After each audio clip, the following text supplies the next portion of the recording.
Hello, and welcome to the first episode of Art Block. Today on the chopping block is the basics of digital art and what to get for it. As a quick disclaimer, this is not a drawing tutorial video, since I'll be covering the drawing fundamentals in a future episode. So I'll be breaking this down into 3 parts, which will be determined by a certain budget. The lower scale stuff is recommended for people who may or may not be that experienced with digital art or just trying it out, while the upper levels are stuff for people who may have more experience with the medium. Let's start off with basic hardware requirements. These are objects that you will need for any level on this list, so make sure that you have them. You will need a computer, a power source, and a whole lot of free time. And patience. That's always necessary. So let's start off with level 0. You want to start digital art, but you're unsure what you need. Your abilities in digital art softwares is rather limited, if any at all. This is the level where you want to start off just getting acquainted to your software, whether it be MS Paint, GIMP, or FireAlpaca. Starting off drawing your pictures on paper, then doing what I like to call bitmap conversion in order to get a decent final product is something that will always take some practice, but it's always a good start if you have a mouse. Moving on to level 1, you've practiced in MS Paint or GIMP or whatever software of your choice, and you want to go a step further. The next step is to get a USB drawing tablet. These can run you anywhere from $50 to a couple $100, but if I'm going to recommend anything, I would say a Wacom brand tablet would be the best, since I've found those to be pretty reliable. I personally started off with a Bamboo Fun tablet, then soon moved to the Wacom Intuos 13-inch, which I used for 3 years until I got a Wacom Intuos Pro. When you're just learning to use a tablet, I'd try getting a smaller tablet, since the smaller tablets are easier to learn how to use, and they end up being less expensive because the company doesn't have to put as many pressure nodes into the tablet. Taking it a step up to level 2, you've gotten some decent practice with your tablet and are ready to go a little further. This is the point where you're either going to keep digital art as a hobby or take it a little more seriously. At level 2, you're going to want to invest in some more professional software, such as Photoshop, Paint Tool SAI, or if you're looking to do animations, then try Toon Boom or Flash. I personally have a Creative Cloud license, which allows me access to all of the Adobe softwares, which is useful because I happen to use approximately 7 to 8 of those softwares for my work. As for your tablet, you can probably get by with your USB drawing tablet that you already have. However, if you're someone who does a lot of line work or needs to work with a lot of accuracy, I would highly suggest investing in a larger scale or higher scale tablet with more pressure sensitivities that can make line work and detail a lot easier to achieve. So, taking a final step up to level 3, you've worked with your professional software for at least 2 years and have become quite practiced with your tablet and may even do commissions for your artwork. Level 3 is what I consider the highest tier on the spectrum, since at this point you're basically purchasing the same equipment that they use in the big league studios. For this level, you're going to want to invest in another computer with a lot of processing power, as well as a graphics tablet. The difference between a drawing tablet and a graphics tablet is that a graphics tablet allows you to draw directly on a screen, while a drawing tablet simply hooks up to the computer and interacts with pen sensitivities. I've had quite a few people ask me whether they should start off with a graphics tablet so they could draw directly on the screen, and the answer is no, you really shouldn't start off with a graphics tablet. Graphics tablets tend to run at anywhere from $800 to $1,200, and even if you're willing to fork out that kind of money, working on graphics tablets isn't as easy as you think unless you've practiced with at least one other tablet. I would highly recommend staying at level 2 unless you absolutely must upgrade to a graphics tablet or you're training to work a job that requires you to use a graphics tablet. And that's about it for today. If you guys have any questions, make sure to ask them in the comments and I will be sure to answer them as best I can. If you're looking for more tutorials, make sure to subscribe for more episodes of Art Block where I'll be covering the basics for artwork and animation. Also, please like and share the video if you want to see more of this kind of content. I'm Spirit, and I'll see you next time.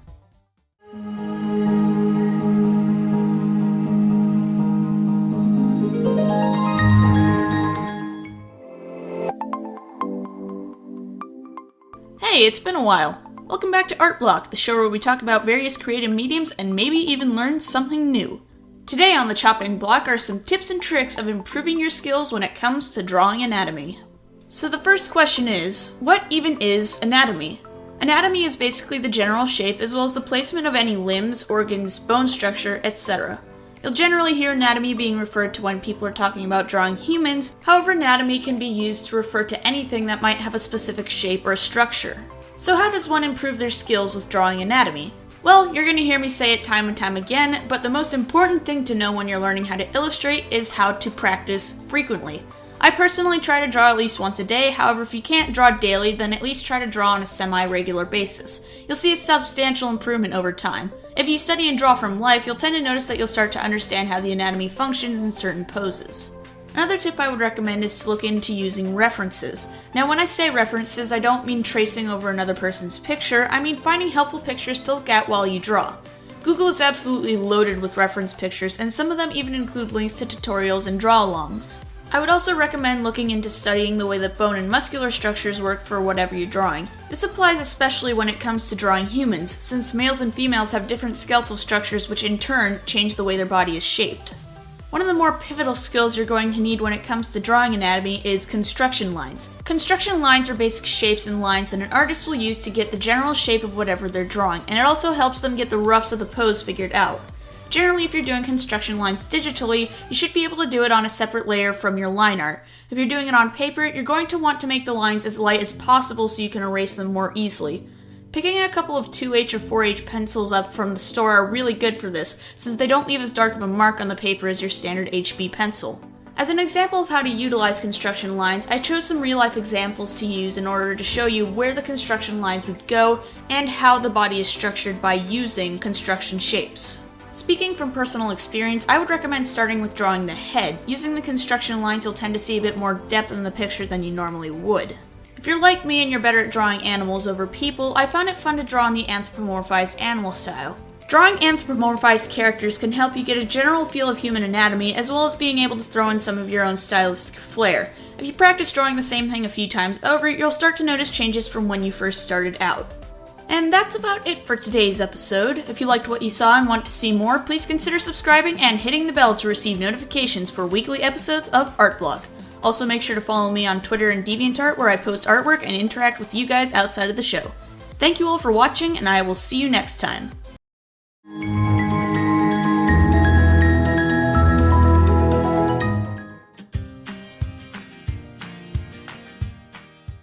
Alright, let's get down to business. This is Artblock, the weekly show where we talk about various creative mediums and how they're made. Today on the chopping block are some tips and tricks in developing your art style. So, how does one develop an art style? Well, let me just point out that a style isn't necessarily limited to visual arts. You can have different styles in stuff like directing, animation, and writing, but for the sake of this video, we'll be keeping it mostly to illustration. When you're just starting out as an artist, odds are you're going to try to replicate another person's art style until you've reached the point in improvement where you either want to change something or you've noticed enough differences in yours and the other person's style. Art style is a fairly subjective thing. Most artists tend to favor other artists' styles over their own, mostly because there's just a certain appeal in something that we can't seemingly achieve. There is no true objective way of determining one art style over another, since style is inherently subjective and appeals to people's preferences. As for quote-unquote improving your art style, that's a whole different story. You might have seen other artists who have teachers or mentors who stress realism when it comes to illustration, and this is for a good reason. Having an understanding of what something would look like in real life is essential for understanding anatomy and being able to create more expressive artwork. A major offender in this argument is the anime or manga art style. Now don't get me wrong, there are cases where anime can be realistic, but a majority of the time the style is often exaggerated in certain areas to make the drawing seem more appealing. I do want to talk about some attributes you can change when it comes to developing your style. In a lot of animation, whether it be Western or Eastern animation, certain attributes are modified to appear more pleasing to the eye. The more prominent examples are the eyes, which are enlarged to become slightly more expressive, and the overall shape of the body and the head. When we're talking in style in terms of character designs, one of the more important factors is how you draw the eye to the face. Whether that means you change the size of the head, incorporate different colors, or modify other proportions to make your face more apparent, you'll be providing a subtle guide to what's important in the design. Inking and coloring styles can also vary. Higher detail in exchange for more fluid movement is a bit of a stylistic choice in anime that helps distinguish it from its Western counterpart. The last thing I want to point out when developing your style is to try something new and see what works. Maybe in one picture you draw a character with larger eyes, maybe in the next you make them more realistic. It's all up to you, so just try to have a bit of fun with it. And that's about it for this week's episode. If you have any tips on improving your art style, make sure to drop them in the comments below. If you found this video helpful, I would appreciate it if you subscribed and hit the bell so you can be notified of future episodes of Artblock. Also, a big thanks to my patrons on Patreon. All links are available in the description, and I'll see you next week. Thank you for watching. This is Spirit, signing off.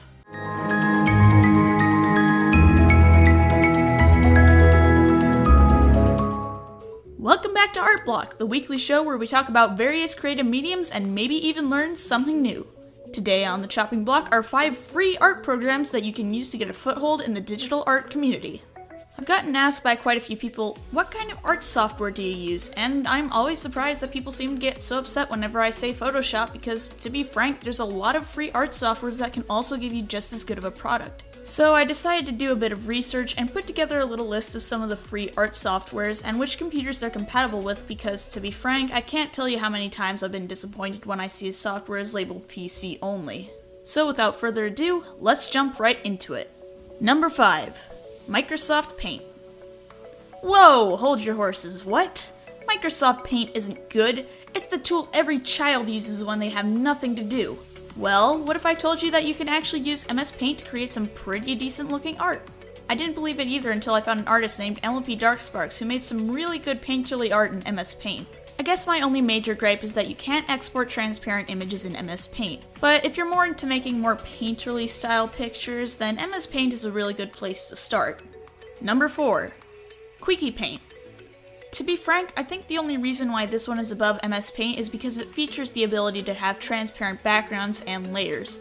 Quickie Paint is available as an online software, which is great because you don't have to download anything or have to have any space for another application. There's not much for me to say about Quickie Paint since I've only used it a couple of times, but it is a good starting point as long as you're okay with a bit of lag.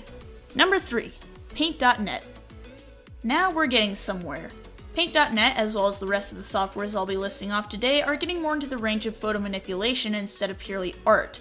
To be frank, Paint.net would probably be the number 1 on this list, except from what I've heard, it can be a little bit tedious when it comes to learning how to use the software. Of course, this can be true of any art software, however, as someone who's experienced with more complex art software, I'm not gonna lie when I say I had some trouble finding all the little shortcuts I've gotten used to. Number 2. GIMP. GNU Image Manipulation Program, or GIMP as most people refer it to, is probably one of the more common softwares for artists to use, both novice and experts alike. GIMP is probably the most akin to Photoshop out of the list, especially in its functions and how the tabs lay out. While it depends somewhat on your computer, I've noticed that GIMP is probably one of the more lightweight softwares in consideration with what it's capable of doing, though it does require a bit of power if you're ever making a canvas at a high resolution. To be frank, this would probably be my number 1 choice if it weren't for the software to come. And my number 1 choice for 5 free art softwares is FireAlpaca. I've actually recently picked up this software, and to be frank, it's probably one of the better picks for raster-based programs. I've heard a few complaints that the software can be a bit prone to crash on weaker computers, though so far I haven't seen anything like this in my experiences. Not only is FireAlpaca free, but it comes with most of Photoshop's features, as well as a line stabilizer tool similar to Paint Tool Sci. Another pro is that it's available for both Mac and Windows and frequently updates, so no matter what operating system you're using, you can always use FireAlpaca. And that's about it for this week's episode. I limited this one to just raster programs for now, but if there's any softwares you guys would like to have included in another list, drop them in the comments below. If you found this video helpful, I would appreciate it if you subscribed and hit the bell so you can be notified of future episodes. Also, big thanks to my patrons on Patreon. All links are available in the description, and I'll see you next week.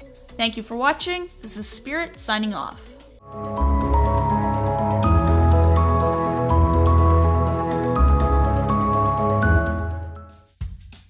Welcome to Art Block, the weekly show where we normally talk about various creative mediums, but not today. Today I'll be covering some tips and tricks on how to use your drawing tablet, as well as some of the different types of tablets you can choose from. Just as a quick note, I will be using the Wacom brand tablets as my main example, since most other brands work almost the exact same way, and it's the brand that I have the most experience with. So, where to start? How does one learn to use a drawing tablet? Well, first, we need to establish the difference between a drawing tablet and a graphics tablet. A drawing tablet is a pressure-sensitive tablet that comes with a pen and hooks up to your computer via USB cable. Graphics tablets are usually the same way, except they have screens that you can draw directly on. This video focuses mostly on using USB drawing tablets, since the drawing tablets can require a bit more getting used to. The first thing you need to do when you're just learning how to use a tablet is to practice drawing basic shapes. Admittedly, one of the hardest things when going from drawing directly on paper to drawing on a tablet is the disconnect you feel in your hand in comparison to what your eyes see. As you become a bit more accustomed to the tablet, it's good to start trying out some rough sketches. Depending on where you're best at drawing, just take it slowly and work your way around it. While you're drawing, it's best to keep the muscles in your hands nice and loose as you sketch. I and many other artists have become somewhat accustomed to having our hands on the keyboards when we're working, so it may be a good idea to get into the habit of using the keyboard or the shortcuts labeled on the tablet. When it comes to learning more refined skills like doing line art and doing more detailed drawings, it can be a bit difficult. One trick that you can use early on is to draw your detailed drawings on paper, then practice doing line art on your tablet in whatever program you're using. Depending on the size of your tablet, you might find that doing really detailed and on-point line art might be a bit more time-consuming, especially when you're using a smaller tablet. I happen to be lucky enough to use a Wacom Intuos Pro, however for the sake of this video, I decided to pull out my old tablet and my current one just to show some of the differences in the pressure sensitivity. Of course, when you're using a tablet, you don't want to push yourself too much. Frequent practice will definitely improve your skills, however if you're not a frequent illustrator, then you might give yourself carpal tunnel if you stress yourself. The last thing I'm going to recommend is that you start small and work your way up. If you can, I would recommend starting with a lower grade tablet such as an Intuos Draw. Larger tablets tend to be a bit more difficult to use when you're just learning how to use a drawing tablet, and even though certain things might be easier, starting off with a larger tablet can make things even more difficult in the long run. Plus, depending on how frequently you use your tablet, it might be better just to get a smaller tablet if art is just a hobby. And that's about it for today. If you have any tips on how to use a drawing tablet, make sure to drop them in the comments below. If you found this video helpful, I would appreciate it if you subscribed and hit the bell so you could be notified of future episodes. Also make sure to check out my Twitter and DeviantArt where I interact with fans outside of the show. All links are available in the description. Thank you for watching. This is Spirit, signing off.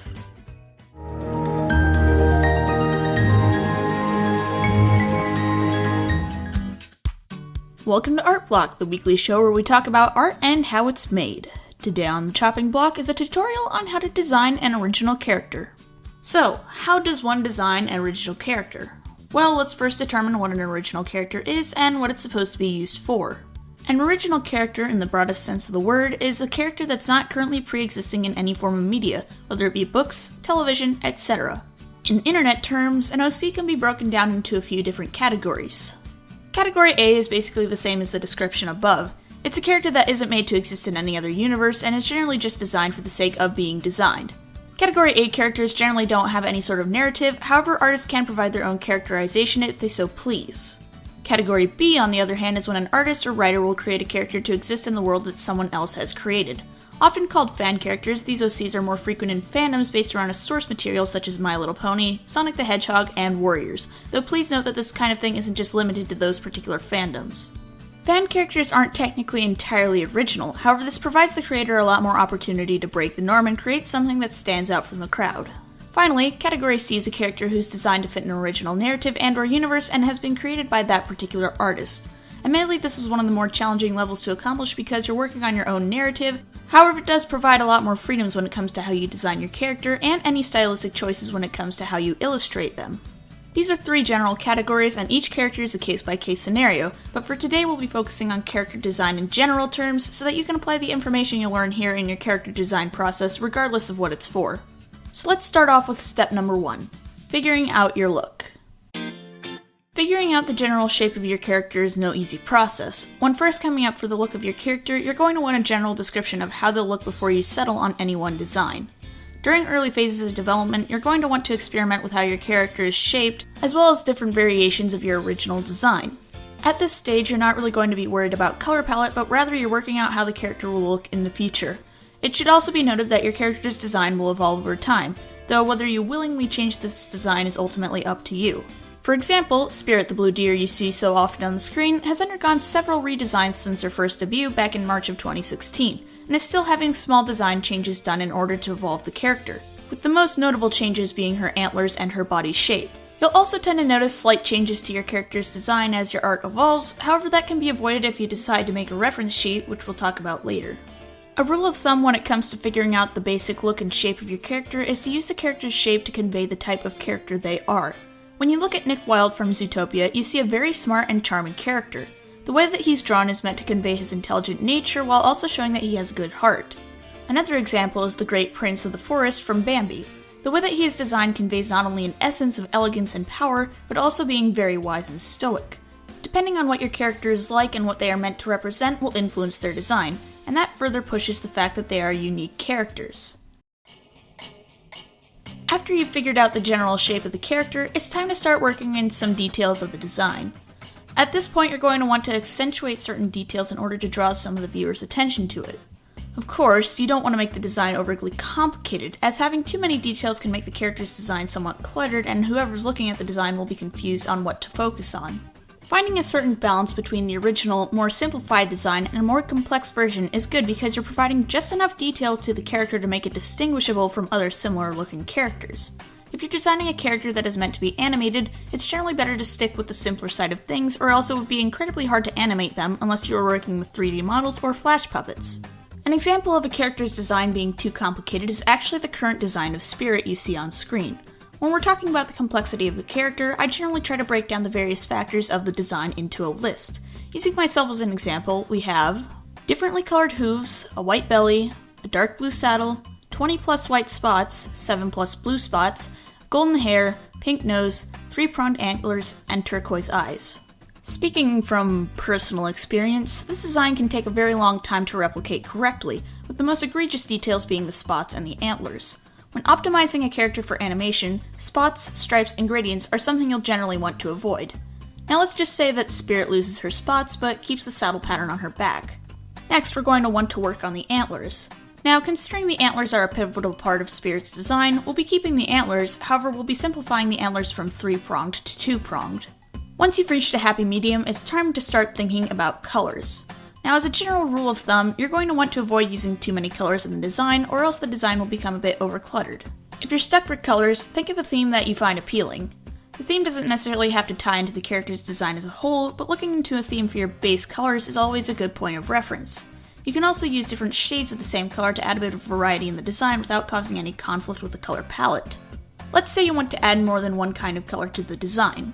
Well, this is where a little thing called color theory comes into play. If you don't know what color theory is, I'll be discussing it in a later episode, but for now we'll just call it a practical way of mixing colors together. When you're coming up with your color palette, you should find the shade that's closest to your base color, and then find the color that's opposite to that particular color on the color wheel. Confusing, I know.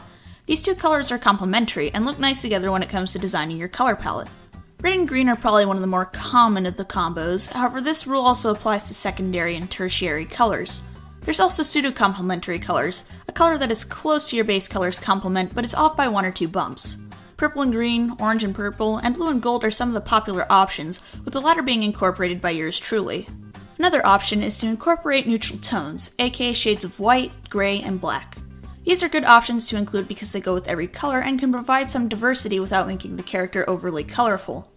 I should also point out that when you're designing a character, it's a good idea to experiment with various color schemes until you've found something you're satisfied with. This is true of most artists, since a change in style and interest will tend to come with time. A good trick for when you're designing your character is to come up with a character reference sheet.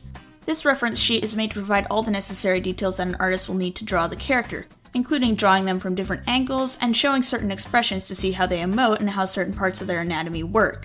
You'll see this a lot in the industry, especially when it comes to animation in video games, because the companies want to maintain as much consistency as possible when it comes to their character design. Another thing I want to mention before we wrap up is designing 2 or more characters to complement each other. You'll tend to see this a lot in cartoons, primarily leaning towards characters that are either meant to be a duo or a couple. The way to accomplish this is to incorporate a sort of yin-yang feeling to it. You want the characters' shapes and color palettes to look good next to each other. Using complementary colors as well as differing body types can make the characters appealing on their own, but even better looking when they're together. A good example of this is Mr. and Mrs. Cake from MLP, with their body structure and color palettes contrasting each other while also remaining complementary. This rule can also apply with groups of 3 and above, however you need to keep in mind that each character will require at least one other to balance out their design. An example of this is Fry, Leela, and Bender from Futurama. Fry's color palette primarily consists of warm orange and a deep red, while Leela features purple and occasionally green. Finally, Bender is a somewhat blue-gray with a slight yellow to his eyes, providing a balanced trifecta of red, green, and blue. RGB. Ultimately, the way you design your characters is really up to you. However, I hope this video has provided you some tips on how to design your characters to be more appealing. So, today's episode was a bit different from the first few, with school back biting me in the butt. I'm gonna kind of focus on trying to make the videos a bit longer and more fleshed out with any pressure of a release schedule. So yeah, episodes come out when they come out, and hopefully they'll be a lot better in quality.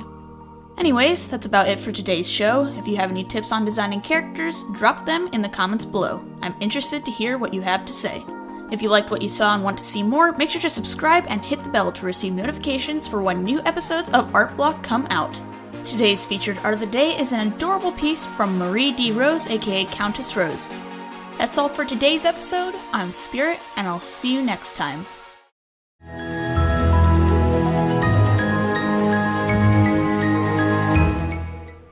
Welcome to Art Block, the show where we talk about various creative mediums and how they're... time for an upgrade, guys.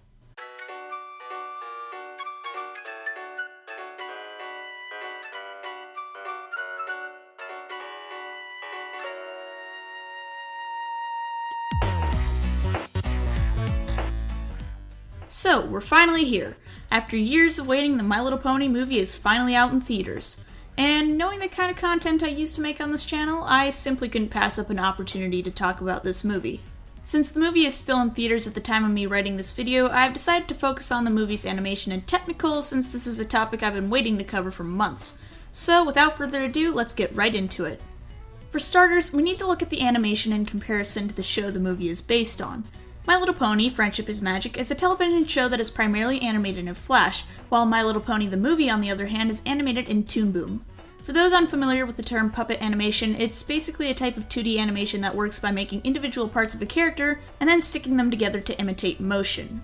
While both the show and the movie use puppet animation, the movie in particular utilizes a lot more extensive puppets compared to the show. You can see this when you look at the way the characters move. It's a lot less choppy and they usually can be observed from a lot more angles without having to remake the puppet.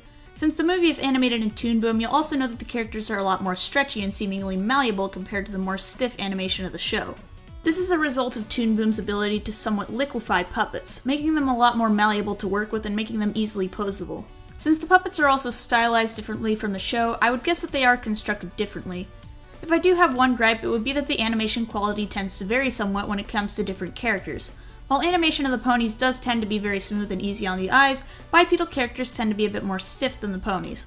I would guess this is partially due to the fact that bipedal characters are much harder to animate with puppets, since they tend to have a lot larger range of movement than a character that is quadrupedal.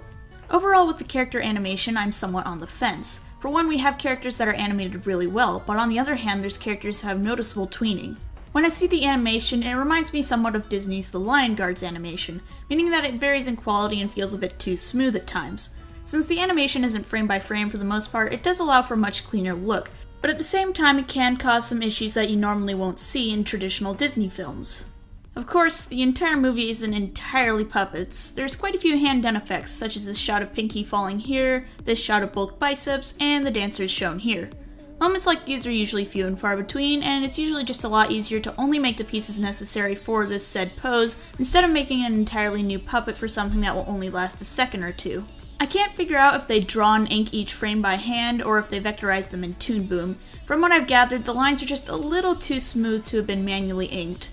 A lot of the hand-done examples in the movie, from what I've gathered, are actually a hybrid of puppets and hand-drawn, since there are certain parts of the animation that will remain the same while the limbs or the face will be slightly less consistent.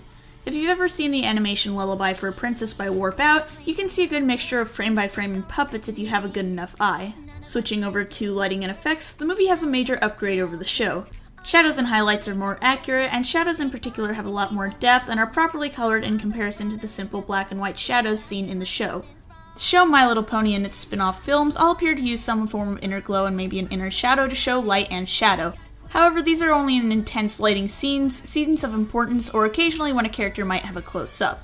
These are plugins that you can use in programs like After Effects, and while they get the job done, they're not the most accurate. The movie, on the other hand, is a lot better with light and shadow. I'm not sure if it's all plugins, if some of them are plugins and some are made manually, or if all of them are overlaid manually. However, highlights and shadows are almost always present. When you study art and animation, a big thing to learn about is shadow depth. Depending on the color of your light source will determine what color and depth your shadow is. I'll cover it in more detail in another video, but for now we'll just stick to the basics and say they did it right. Effects such as magic, smoke, and lightning seem to be a mixed bag. For instance, this lightning effect here looks hand-done, however certain effects are also at least partially computer-generated. Of course, my favorite effect is how magic is displayed in the movie. It's a lot more extensive than the show's look, and while I do like the way that magic is shown in the show, the movie amplifies this effect. The movie also uses 3D models fairly frequently. Models such as the airship and this background here are all examples of how you can mix 3D models with 2D animation. To the untrained eye, these models won't really stand out, but there are cases where the transition of 2D to 3D isn't exactly seamless. I want to talk about the art design of this movie. I've been reading the art behind My Little Pony, the movie, and I find it interesting what they did when it came to transitioning from the show style to the movie style. Since the movie has a much higher budget, the staff had a lot more opportunity to make their characters more complex, while old characters got upgrades. The new pony designs definitely require some time to get used to, but I personally prefer the versions shown in the movie over the puppets used in the show. However, whether they decide to use these puppets for the show or just keep them limited to the movie is purely up to the staff. If I were to make a recommendation, I wouldn't use the puppets from the movie unless you're willing to maintain a high enough level of animation to make them look good on screen. The new characters are a lot of fun too. I won't show them for the sake of spoilers, but the movie manages to make them look good.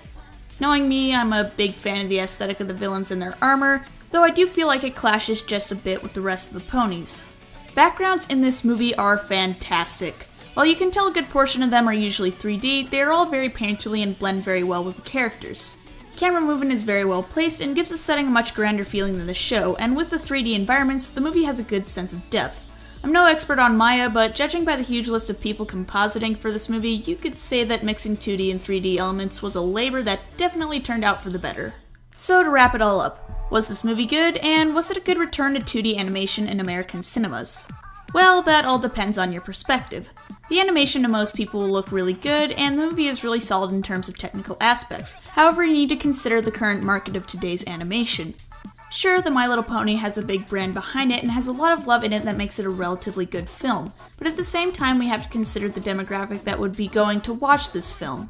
Many kids nowadays didn't really grow up with 2D animation in theaters, and since 2D has become less and less of a factor in the animation industry, at least in America, the odds of a 2D animated movie succeeding in the American market are becoming less and less likely as time goes on.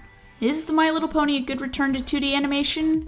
I think so. However, I can't guarantee if it'll be a turning point for the American market. Either ways, that's it for today's episode of Art Block. What are your thoughts on the My Little Pony movie, and do you think it's a good return to 2D animation? Drop your thoughts in the comments below. If you liked what you saw and you want to see more, make sure to subscribe and hit the bell to see more episodes of Art Block. Also be sure to check out my DeviantArt and Twitter where I post art and chat with you guys outside of the show. Today's featured artist is Elicity, who's the one behind the new vectors you saw in this video. He's a great artist and one I would definitely recommend checking out. Links to his DeviantArt and channel are in the description. Thank you all for watching, and I'll see you next time.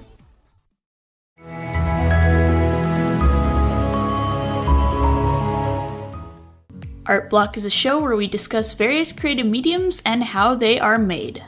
So, early applications are done and portfolio deadlines are in a few months. I've had a few friends of mine who have been scrambling to get their portfolios ready for college, and as someone who's compiling a portfolio myself, I figured I would put together a video to help anyone who's trying to get into an art-based college or applying for a job that involves art. A portfolio is generally 10 to 20 pieces of art in various mediums that essentially show off what you can do. It's a great way for schools and employers to see what you're capable of, as well as how much you've grown as an artist. There's also something called an AP portfolio, but we'll get to that later. In a portfolio, you'll generally want to have a little bit of everything. I've compiled 2 checklists, one with 10 pieces and one with 20 pieces to hopefully help you guys along the way. In a 10-piece portfolio, you're going to want to have at least 3 sketchbook pieces, 2 landscape pictures, 2 examples from life, 2 concentration pieces, and 1 big collective piece. On the other hand, a 20-piece portfolio should have at least 5 sketchbook pieces, 3 landscape pictures, 3 examples from life, 4 concentration pieces, 2 experimental pieces, 2 proficiency pieces, and 1 big collective piece. But Spirit, I don't know what these mean. What in the world is a concentration piece? Don't worry guys, I'm getting there. A sketchbook piece is just that, a picture you've taken from your sketchbook. These can be anything from pose practice to thumbnail roughs to rough sketches in general. The purpose of the sketchbook piece is to show your process to whoever is looking at your art. Colleges and employers don't always want to see a bunch of polished pieces, they want to see how you got to your final product. Landscape pictures are somewhat straightforward. If you've ever watched Bob Ross, he tends to do a lot of landscape paintings. Landscape pictures are a great way of conveying your understanding of depth and composition. Landscapes generally have a lot of detail in them and a lot of colors, so this is a great test to see how you mix colors as well as working with your medium when it comes to detail. Landscapes technically aren't required. You can sometimes interchange them with character design or concept art, but it is a good skill to have nonetheless. Examples from life is probably the most necessary skill for you as an artist and something that portfolio reviews are always looking for. You're showing that you are capable of translating life to art, and it's where a lot of artists learned how the essentials of lighting, shadow, and color mixing come to be. Of course, it doesn't really matter what you're drawing as long as you're drawing from life, but I would recommend challenging yourself to try a few new things with this one. Concentrations are probably the hardest to get right. If you've ever taken an AP art course, you'll do a project that is called a concentration project, which is essentially about 12 pieces that revolve around a singular concept. The reason why this is so hard is because I've found doing 12 pieces of the exact same thing are difficult to say the least. I've noticed a lot of people go with a storybook format for this one, but I've also seen someone individually watercolor a 12-frame animation cycle and then scan them in, so this one's less about polish and more about consistency. A collective piece is a big piece that's supposed to show you firing on all cylinders. Super high detail, shading, you name it. This one's a bit tricky because of just how time-consuming it is, but if you start doing it a few months before your deadline and work on it a little bit at a time, it will be a lot easier to complete in the long run. There's also two particular types of pieces that are listed in the 20-piece portfolio that aren't in the 10-piece. These are of course experimental and proficiency pieces, and are kind of like icing on the cake for a portfolio. An experimental piece is a piece where you intentionally go outside of your comfort zone and challenge yourself. I mentioned how a lot of artists will generally have something they're more proficient in as others, and it usually comes with a lot of preference on what they like to draw. The purpose of the experimental piece is to try something that you're either not necessarily the best at, or go completely out of the realm of normal and try something completely bizarre. The proficiency piece, on the other hand, is less of a complete opposite to the experimental piece, but rather the other side of the same coin.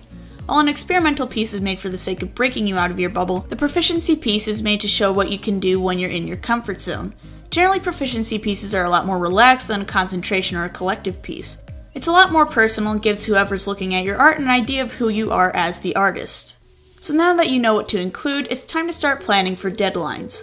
A lot of the upper tier schools will generally require application portfolios to be submitted by November 1st. Sorry for being late, but I was trying to make said deadline myself. Fear not, there is also the general application, which generally starts after the early deadline and goes till around the beginning of January. As of this video being recorded, it is November, which gives you about 2 months to make a general application deadline. Let's just say that you have approximately 6 weeks to get the art ready just to be safe. Going with the 10-piece portfolio, that's 10 divided by 6 or 5 divided by 3, which is just about 2 pieces of art a week. Doesn't seem like a lot at first, but trust me, it builds up. You're going to want to start off by planning and maybe even preparing your collective piece. Over the next 6 weeks, you're going to want to chip away at this piece until it's finished and ready to be submitted. Just sitting down and working on it for a couple of hours every few days is a lot better than trying to get it done in one go. Trust me, I know. Through the next 4 weeks, you're going to want to complete at least one of your concentrations or one of your examples from life once a week. Depending on the theme of your concentration, you might be able to get 2 done within the first week, but you do need to make sure that you're keeping some level of quality control on them. Sketchbook pieces can usually be squeezed into whenever you have free time, or even great ways to get the creative juices flowing as a warm-up if you're having trouble getting into the creative mood. Depending on your medium, your landscape pictures can generally be put to the latter 3 weeks, but don't procrastinate on them, especially if you're working in a medium that has to dry before you can take a picture of it. That's another thing too, procrastination. I know it might seem easy just to push this whole thing aside, but if you're planning to go to college for art, then what's the point of trying if you're not going to make art? So, do you have any tips on developing the best art portfolio? Drop them in the comments below. If you liked what you saw and want to see more, be sure to subscribe and hit the bell to be notified of more episodes of Art Block. Also be sure to check me out on Twitter and DeviantArt where I post art outside of the show. Today's artist shoutout goes to Dexterous Zombie, a fiber artist who I was lucky enough to be able to get a cute little spirit tail for a very reasonable price. I would highly recommend checking out their work. It's a quality of work that I can definitely vouch for. That's all for today's episode of Art Block. I'm Spirit, and I will see you next time.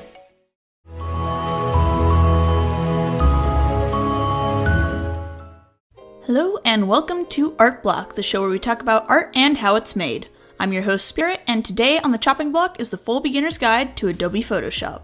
Before we begin, I would just like to give a quick disclaimer that you do not need Adobe Photoshop to make good digital art. Photoshop has a lot of features that are shared by other programs such as Fire Alpaca, Krita, and even Sai. So even if you don't have Photoshop, this video is still a great tool for those who want to learn how to use any kind of art software.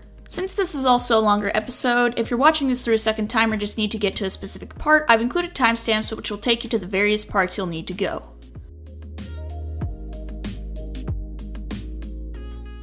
Before you dive into the various features of Photoshop, you need to understand some of the stuff that comes included when you're making a new document. Photoshop documents are primarily saved as PSD files and are somewhat universally used with all of Adobe's other Creative Cloud products, such as Flash and After Effects, just to name a few. When you're starting a new document, you're going to have the option to name your document as well as some settings to change the dimensions, background color, etc. These here are your resolution boxes. They'll show the exact dimensions your canvas is going to be. Depending on your selected measurement, the numbers can range to the thousands to the single digits. This drop menu here lets you pick the measurement type for your document. As a recommendation, I would either use pixels, inches, or centimeters depending on what you're trying to make. Just underneath the resolution boxes in the drop-down menu here are your orientation and resolution options. Depending on the size of your document, I would recommend having at least 300 pixels per inch as your resolution if you want to make the picture look crisp. However, I just need to warn you, if you're going to work in a resolution that is less than 2000 by 2000 pixels, your document is going to look quite small. As for orientation, the portrait and landscape options are shown visually, which should hopefully make it a bit easier for you to choose. Here we have your color mode options and background color. These are a bit more technical, so if you're not too familiar with color coding and bitrate, then I would suggest sticking to RGB for your color mode and 8-bit for your bitrate. Background color is something that you can easily change while you're working on your project. However, if you want to set it before you go in, just click the drop-down menu and select one of the options, or click the small box here and choose the background color option in the drop-down menu. Lastly, we have the presets. These include your recent project formats as well as some of the pre-made options if you're ever in a hurry or you just don't want to fiddle with the technical aspects. These usually come in some standard resolutions as well as various print sizes if you're ever working on making posters or art prints. Now that we're in the software, it's time to go over some of the essentials of the program as well as some of the general tools that will make Photoshop much easier to use. For first, you need to decide what kind of work you'll be doing in Photoshop. Here in the top right hand corner is the Mode drop-down menu. Essentials generally has all you'll need if you're just playing around in the program. However, if you're making art, I would highly recommend you use and become familiar with the painting option for your selected mode. Now that we have our general layout for painting, here in the middle is our canvas. On the left are your tools, and on the right are your layers and your swatches. The most important thing that you'll find when it comes to using Photoshop is layers. Automatically when you start a document, you'll have a background layer that is usually locked and filled with an opaque color. This can easily be changed by simply clicking on the lock symbol. After that, you can delete the fill to make the layer fully transparent, or if you'd rather, you can keep the layer locked and choose a different background color. The advantage to using layers is that, especially when drawing, you can have your sketch on a different layer from your line art, and you don't have to worry about doing a ton of erasing or keeping your sketch really light like you would with a pencil. The way that you can tell you have a layer selected is that the layer and its box will be highlighted, usually with a pale blue. Each layer aside from the background layer is automatically transparent and can be filled with your background layer color by hitting Ctrl+Delete, or Command-Delete if you're on a Mac. When layers are in a group, the group can be moved as a whole or compressed into one layer by using Ctrl-E or Command-E. Another option to keep track of when it comes to layers is the opacity and clipping masks. For layer opacity, you're going to want to make sure that your layer is selected before going over to the opacity bar and adjusting it accordingly. You can also type in a percentage of opacity if you need a specific amount, such as 50%, 75%, etc. As for clipping masks, you're going to want to make a new layer above the layer you want to have the mask over, and then go over to the drop menu and click on Create Clipping Mask. Clipping masks essentially are a way to color a line or text without getting a strange texture from using the Select tool. A layer with a clipping mask will have an arrow pointing at the layer that is being masked. For example, when I take this line work and color on the layer above without a clipping mask, it appears to be quite messy and a bit out of place. However, if we turn on the clipping mask, the layer above is only showing where the layer below has stuff marked. Now then, on to the tools. For simplicity's sake, we'll be breaking these down to a few different portions. General, aka the Move tool, Zoom tool, Crop and Rotate tool, Selection, Lasso, Quick Select, Draw, Erase, Pencil, Paintbrush, Eyedropper, Eraser, Bucket tool, and the extra tools, Pen tool, Path Selection tool, etc. When you're using the Move tool, any layer that you have highlighted will move with your mouse if you click on it. You can also hit Ctrl-T or Command-T to transform your highlighted layer. Whenever you hit Ctrl-T, the transformation options are always set to Free Transform. Right-clicking after hitting Command-T will open up various options such as Rotate, Skew, Warp, etc. Be sure to experiment with these options while you're working, as they are quite helpful when it comes to making your work process go by faster. Hitting Command plus and Command minus will zoom your view on the canvas. If you have a tablet or toolbar, you can program these to zoom in and out or scroll up and down on your canvas if necessary. Lastly, we have the crop tool. When you're clicking on the crop tool, your canvas size can be adjusted to be bigger or smaller depending on what you're currently working on.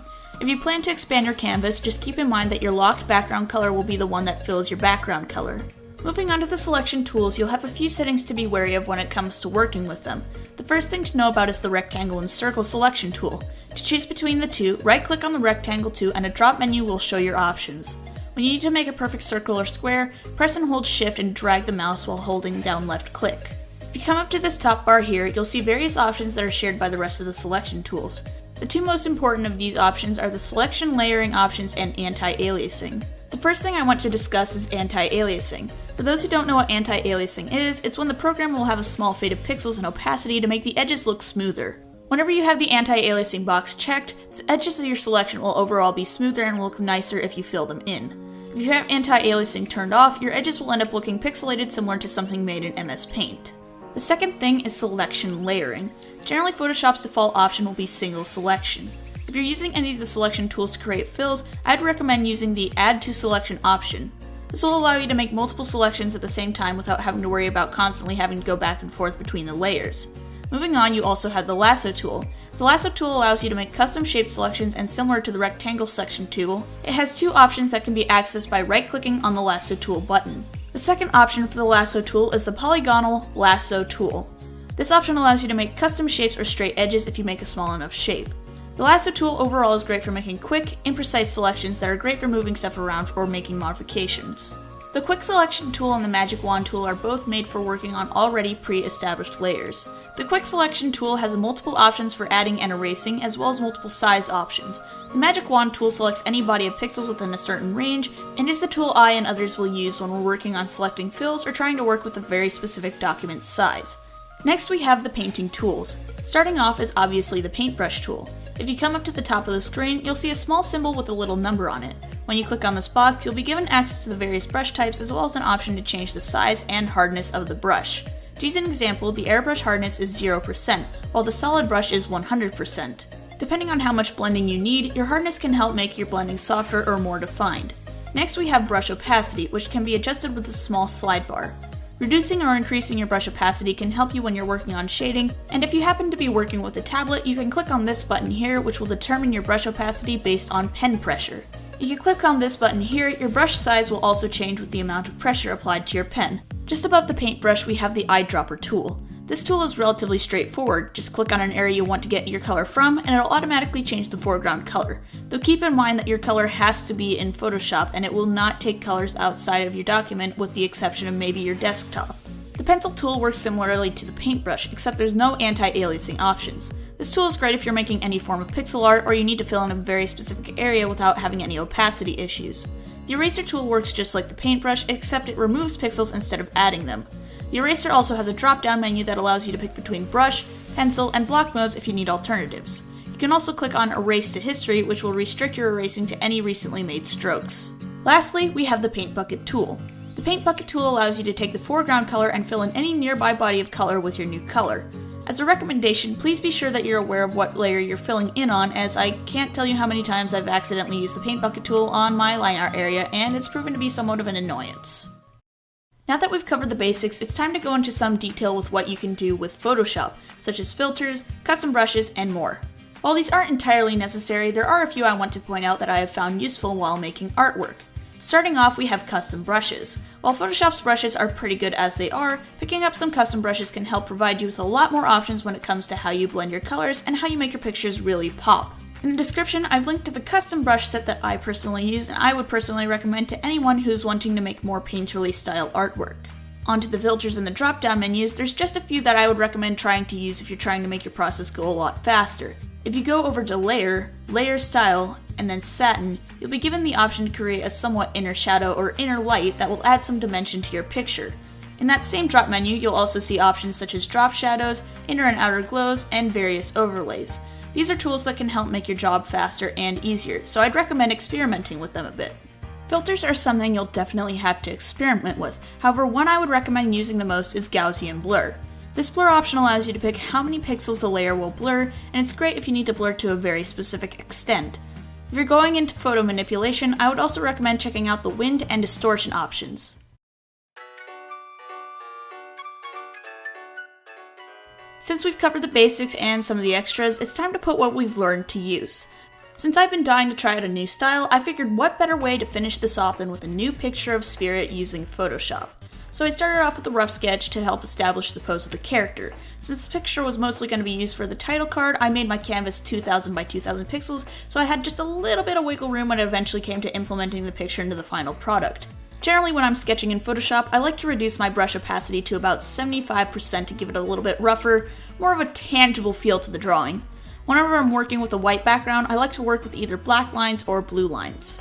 As a tip, I like to reduce the opacity of my sketch layer so that I know what I'm drawing on my sketch layer versus when I'm drawing on a different layer with 100% opacity. One recommendation I would make is to draw a few roughs in your sketchbook or on some loose leaf paper with various poses and ideas for what the final product might look like. I do think it's important for everyone to understand that you don't always have to do everything in the software. In fact, if you're not particularly good at sketching in the computer, I would actually recommend drawing your sketch on paper first, then scan it into the computer for coloring and line art.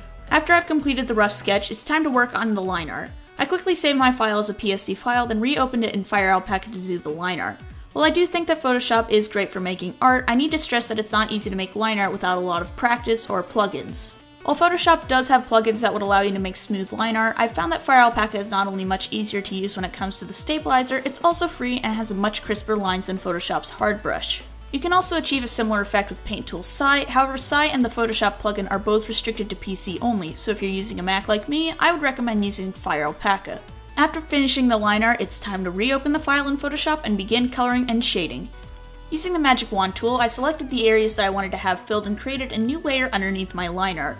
After that, I went up to Select, Modify, and expanded my selection by 2 to 3 pixels, and using the Bucket tool, I filled in my picture with my flat colors. Since I was in the mood for something a little bit more painterly this time around, I scrolled through my paintbrush options and selected a soft oil brush that would provide a nice painterly style to the finished piece. Using the paintbrush, I reduced the opacity to about 50% before creating a new layer with a clipping mask.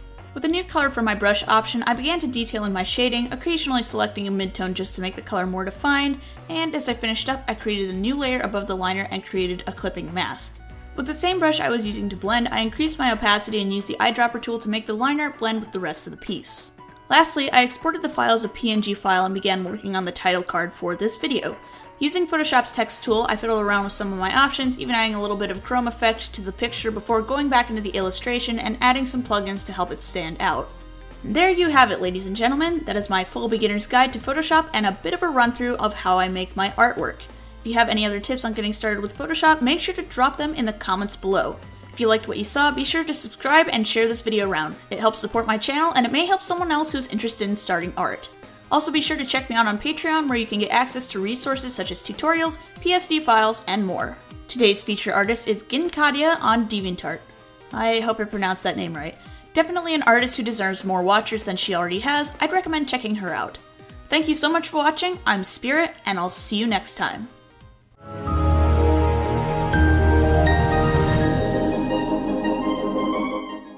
Happy holidays, everyone! And welcome to Art Block, the show where we talk about art and how it's made.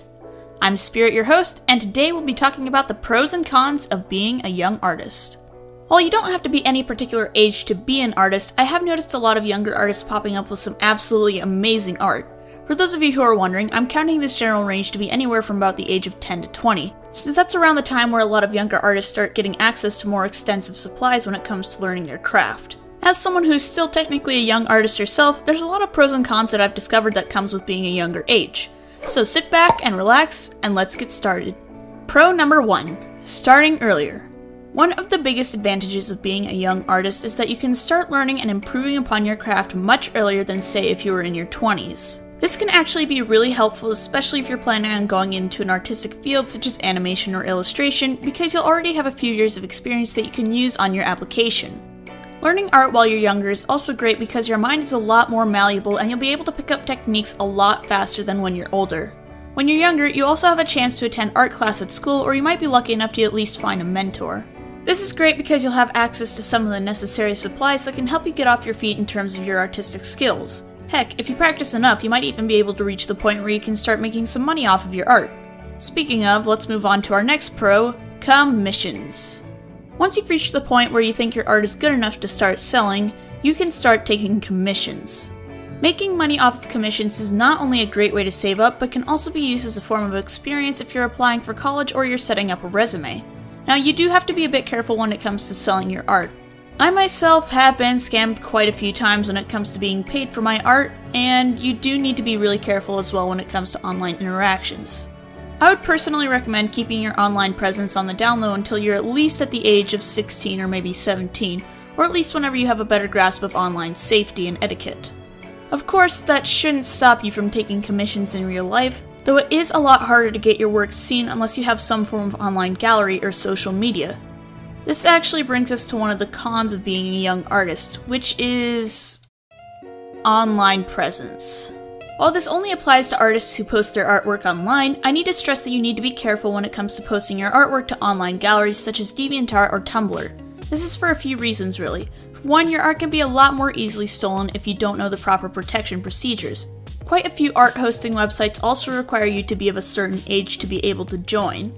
I should also point out that unless you watermark your work yourself, there's a very good chance that your artwork can be stolen if someone manages to hack into the system and steal the raw file. Another big one you need to be aware of is, especially if your art is really good, you will get a lot of attention.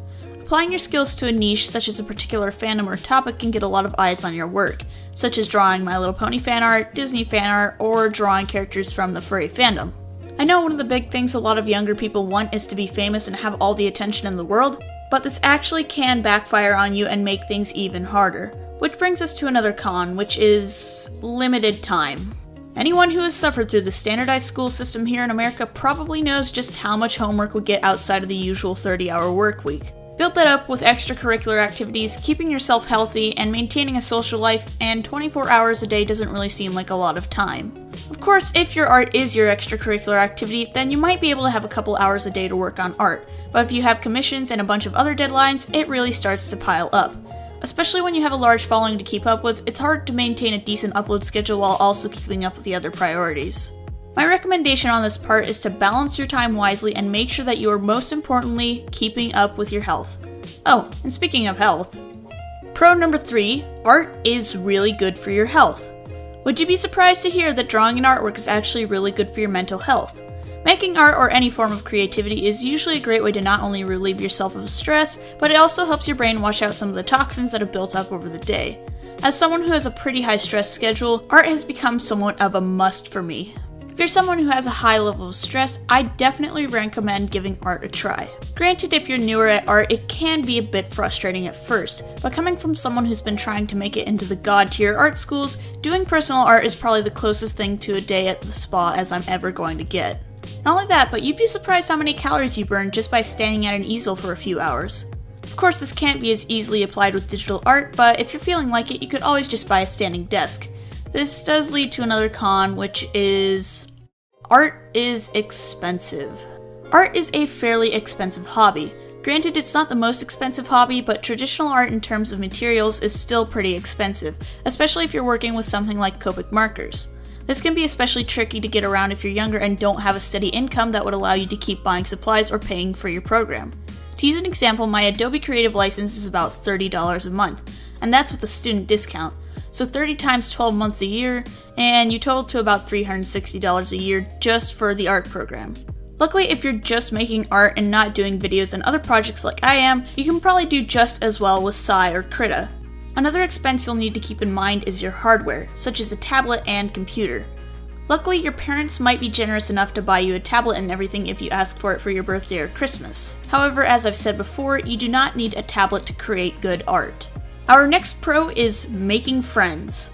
One big thing that is great about being a young artist is that you'll have something to connect with people over when it comes to your skills. Especially if you're taking an art class or you make a lot of fan art, odds are someone in your age group also has a similar interest to you.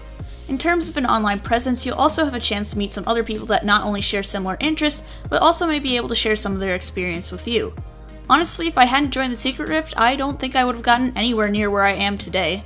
Another advantage is that, especially when you're young, you're not exactly earning a lot of income. So when events such as birthdays, Christmas, or whatever comes around and you need something to give away, art is a surprisingly good way to go about making a custom, handmade gift.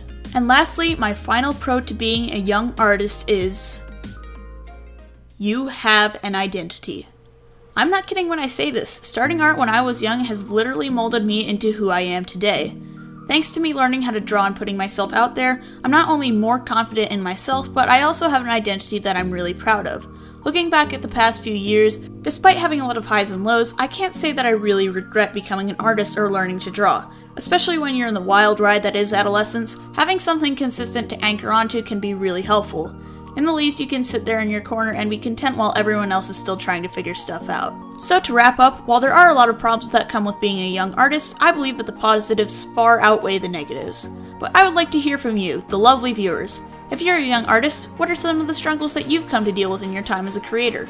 And even if you're not a young artist, I want to hear what you have to say on the topic. That's about it for today's show. If you liked what you saw and want to see more, make sure to subscribe and share this video around. It helps support me and it's practically free. Also be sure to check me out on Twitter and DeviantArt where I post artwork and chat with you guys outside of the show. Want to help out behind the scenes? Check me out on Patreon where for as little as $1 a month you can get access to resources and work in progresses of future projects. Thank you all for watching, I'm Spirit, and I'll see you next time.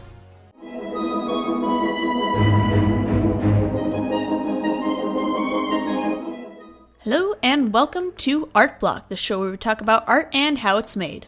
I'm your host, Spirit, and today we'll be talking about the horrific nightmare that is art theft and how to avoid it.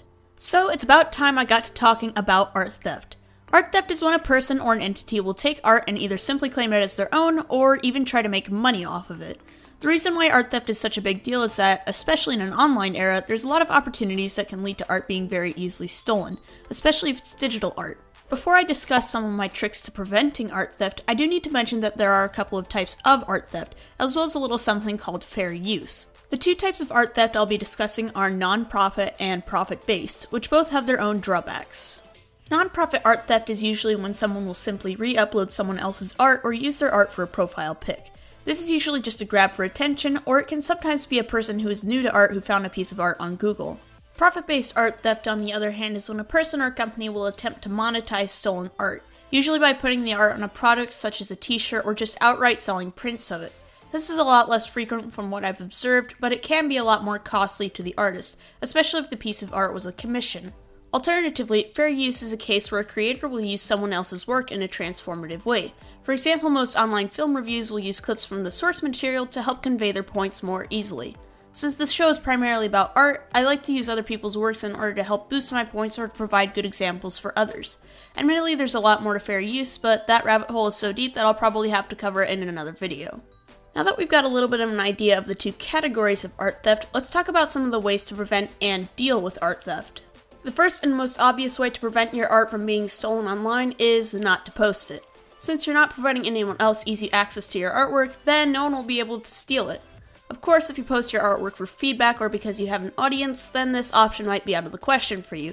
However, if you just make art for yourself, then not posting your work is probably the best form of protection. The next and most common option is to watermark your work. Watermarking is essentially when you take an image of your logo, reduce the opacity, and place it over your piece of art to label it as your art. Websites like DeviantArt also have options to watermark your work by simply checking a box. However, I would personally recommend watermarking your work yourself if you're really worried about your art being stolen or abused.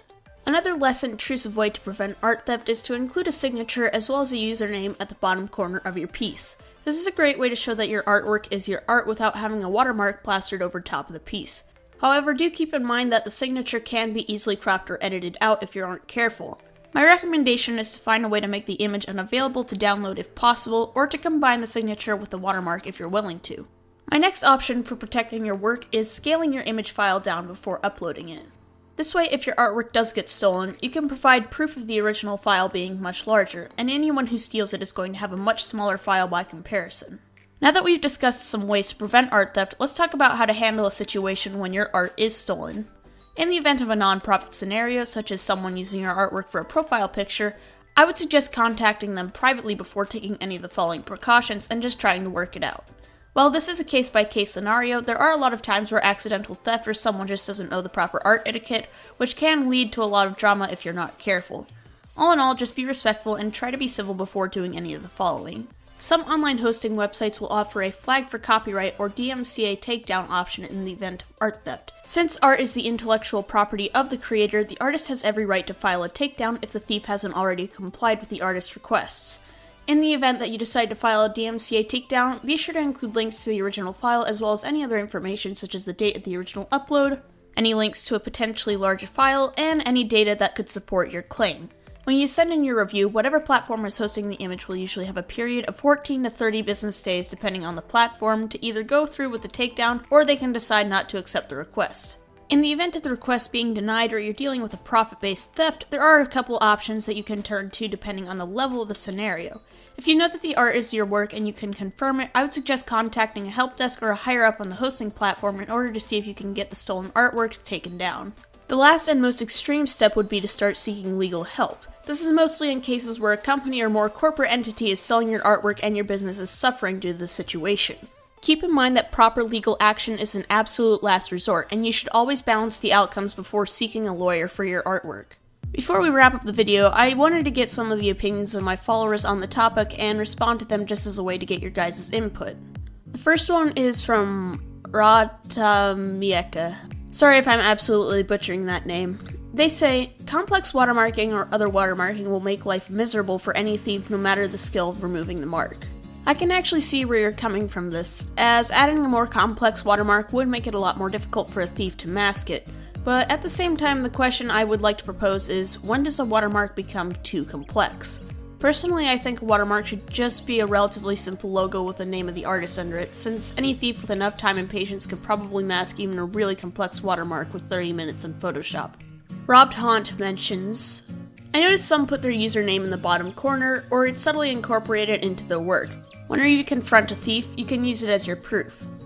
See, while I can agree with you on using a name for proof, as I mentioned before, using the name in a watermark can help provide a higher amount of identity.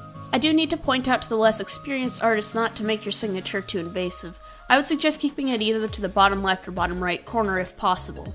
Wolfie7111 says, have really bad art. Now, aside from the fact that I feel like this could be a joke, you do actually make a fairly good point. I think a lot of lesser quality art tends to sort of blend into the background, especially on larger websites like DeviantArt and Tumblr.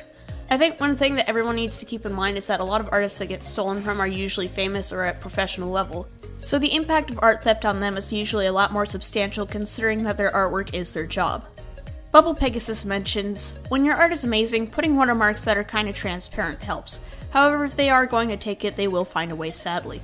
But developing your style and making it known will help, because other people might recognize it, you know? I can definitely see where you're coming from on that. If I would make a suggestion with watermarks, I would keep the opacity to at least 25% or lower on the watermark so it isn't too overpowering.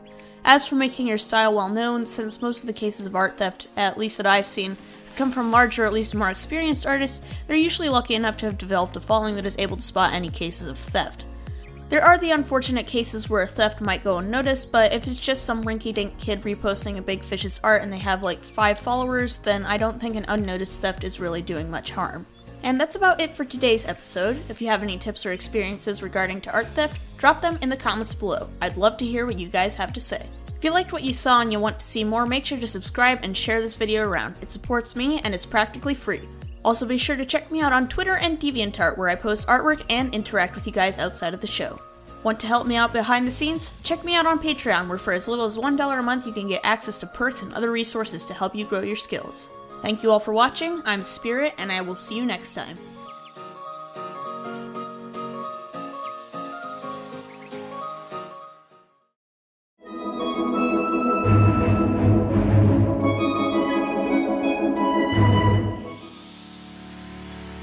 Hello and welcome to Art Block, the show where we talk about art and how it's made. I'm your host Spirit, and today on this special episode of Art Block, I decided to get a little help from you guys. Today's topic is some of the varying levels of artistic skill and how you can improve. And in order to make this episode work, I sent out a journal on DeviantArt asking for some of my followers to send in an example of their best artwork, and today we'll be breaking down the artwork down into a few different categories. Let's start at the novice level. This is the part where you're either just dipping your toe into drawing, or you're still learning some of the basic techniques such as coloring and line work. At this stage, I've noticed that a lot of artists will generally draw without using construction lines and just press really hard on the paper. This can lead to some proportion problems, inconsistencies such as one side being way different from the other, or the picture will look flat or blocky depending on the situation. At this point, there's also a lot of inconsistencies with coloring, especially in traditional art. If you take a look at this picture by Triforce Treasure, you can see that the strokes of the colored pencils tend to go in a lot of different directions, which can make the picture seem a bit scribbly or unorganized. Compare that to an amateur level piece of art by Graceful Art, and you can see the difference between the two. Another thing you'll see in a novice level piece of art is an overall lack of consistency or shakiness of the line work and shading. If you take a look at this piece by FNAF Doolin, you can see that the shading of the piece and the line work have a lot of variations in thickness and seem to be all on one layer. Now, an easy way to fix this would be to simply have the shading on a layer behind the line art. However, if you're working with something like MS Paint, then you're going to have a little bit more trouble and might need to spend some extra time on each piece. Overall, the three areas that need the most work at the novice level are anatomy, coloring, and line control. In order to improve anatomy, I would suggest looking up references to whatever you're drawing and try to include construction lines to help bring a little extra consistency to the shape of the character. Coloring is mostly something that has to be improved with practice. If you're working with something like colored pencils, then I would suggest using lighter strokes and then layering the strokes while moving the pencil back and forth in the same direction. Lastly, with line control, if you're just learning how to use a tablet, I would suggest making quick strokes on the tablet in the direction that you're trying to get the line art to go. Or if you're lucky and happen to use Paint Tool Sai or Fire Alpaca, then I would suggest trying out the Line Stabilizer tool. Just don't become dependent on it.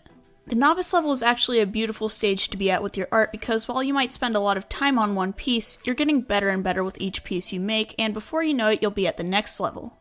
Speaking of which, let's talk about the amateur level. At the amateur level of art, you really want to start getting a feel of your style as well as any program you're working in. You don't know everything per se, but you have practiced quite a bit and you're slowly getting a hang of anatomy and technique. At this stage in particular, your artwork not only gets a lot cleaner, but you also start to get a real feel of where everything starts falling into place. At this stage, you also start getting a feeling for shading and how it works. When you're at an amateur level, it's time to start keeping in mind not only how dimension works, but also color mixture and how color theory comes into play with your characters. For example, Heartsy Artsy's piece has a fairly good shape and consistency with the character.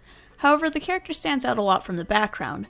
The piece has what I can only guess is a vibrant green grass against a contrasting red, yellow, and blue sky. At this stage, I've noticed a lot of colors in more complicated pieces tend to be very contrasting and don't tend to look quite right when it comes to making artwork. A way to correct this is to search up examples of what your color scheme is going to look like and reference from nature. Not only that, but there tends to be a bit of an inconsistency at this stage of experience when it comes to placement in the foreground and the background, such as the wings both being on the same side despite wings not really working like that. Another thing you're going to want to start looking into as an amateur artist is composition. Composition is essentially the placement of objects or characters in an art piece, and is usually involved in the planning of an art piece. At this stage, a lot of artists will usually have a rough idea of what they want to draw and just start going at it. However, not all of them quite have the amount of planning put into the final piece from what I've observed. This can be fixed by sketching up some thumbnail sketches beforehand to get the placement and overall idea of where everything's supposed to be, or if you're working with digital art, you can probably fix a lot of the problem with some major cropping or removing of the characters. I will give you a fair warning though, make sure to always work at double your final document size or else cropping it down might end up making your art too pixelated when it comes to the final product. One big difference between the amateur and expert artist is the use of your medium when it comes to shading. Now don't get me wrong, airbrushing when done right is a really nice way to create a soft shading on a picture, but I've noticed that a lot of amateur artists will tend to go a bit overboard with airbrush shading. One example is Button's art here. While the shading on the body is overall pretty good and gives some dimension to the character, the white patches on the hair and the eyes are just a little too bright and make the hair look like plastic. An easy way to fix this is to go into your layer-based program and to take the layer that you have the shading on and reduce the opacity. Moving up, we're now at the expert level. At this level, you're going to want to start asking yourself whether you consider your art worthy of selling, and if so, consider any qualities that may be improved upon before making your artwork available to sell in general. Two of the more notable pieces I got that I would include in this level are V-Chart and Pristine's piece. Both have some very minor flaws, but they aren't too notable compared to an amateur piece. At this point, if you've been doing primarily stylistic works, this would be a good time to start doing life studies in order to understand more realistic proportions and anatomy. One thing that is a good step up from an amateur level piece of art is texture and lighting placement.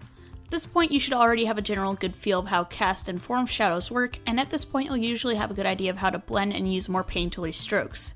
And most artists at this point also have a good feel of their program or their selective medium. Pristine's chalk pastel piece is a good example of how texture can give a piece of art character.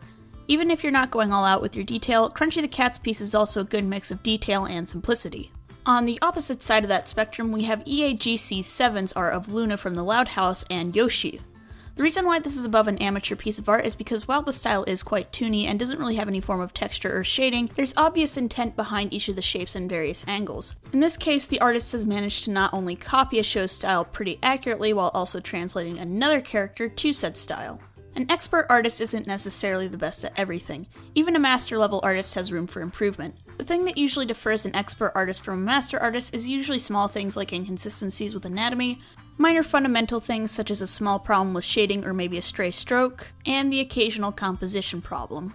Usually at this point you'll have drawn for such a long time that you'll usually get into a rhythm, and whenever you discover someone else's artwork that you want to emulate, you usually see how you can improve or at least want to change. Anatomy and fundamentals are always a good thing to practice, and as you draw, over time you'll realize that things that you want to change sometimes require you to relearn something that you may already know and try it from a new angle. To take a quick side stop here, I want to discuss art college and your overall level of skill because I know there's going to be that one guy who's probably thinking about it. If you're planning on going to a prestigious art school like Ringling, CalArts, or Pratt, or any other renowned school, you'll need to get your art up to at least an expert level of skill before applying, as well as doing some extensive research on human anatomy and studying from life. Now, if you're planning on going somewhere that's a little bit more accessible or just a community college, then novice and amateur artists can probably get in without too many problems, though I would highly suggest taking some art classes if you're not too experienced with the various art mediums. Alright then, we're at the master level now. At this point you basically reach the level of skill where there isn't too much to be improved upon. For example, Fire Red Ender's piece has a very obvious flow to it, and despite the piece being a lot more cartoony, the changes from a more realistic look are pretty deliberate. The cell shading, despite appearing to only be one color with a reduced opacity, still makes the piece feel dimensional as if it had depth to it. I've noticed a lot of cases where cell shading can be a little too clean or shiny when people add too many levels of detail, so seeing someone get it right is always nice to see. Another great example here is Dog Eye Crimson. The texture on the pony's coat not only gives it dimension, but helps it stand out from the background just enough. The key to incorporating textured strokes is to make sure that both the background and the foreground have just enough texture to seem tangible, however at the same time making sure to draw the eye to the right part of the piece, which in this case is the pony in the foreground.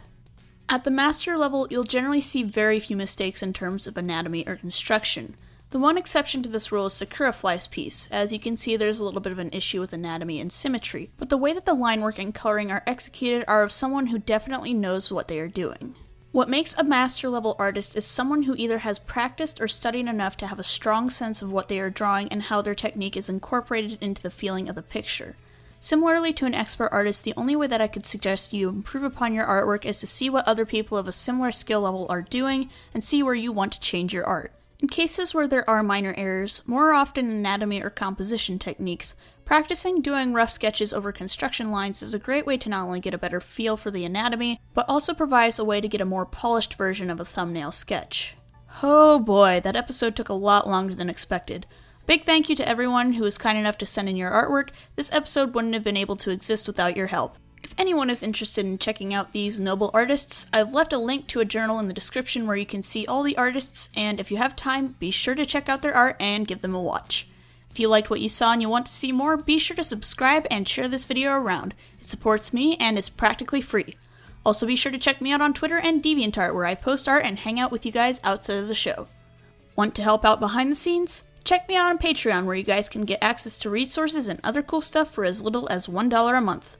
Thank you all for watching, I'm Spirit, and I'll see you next time.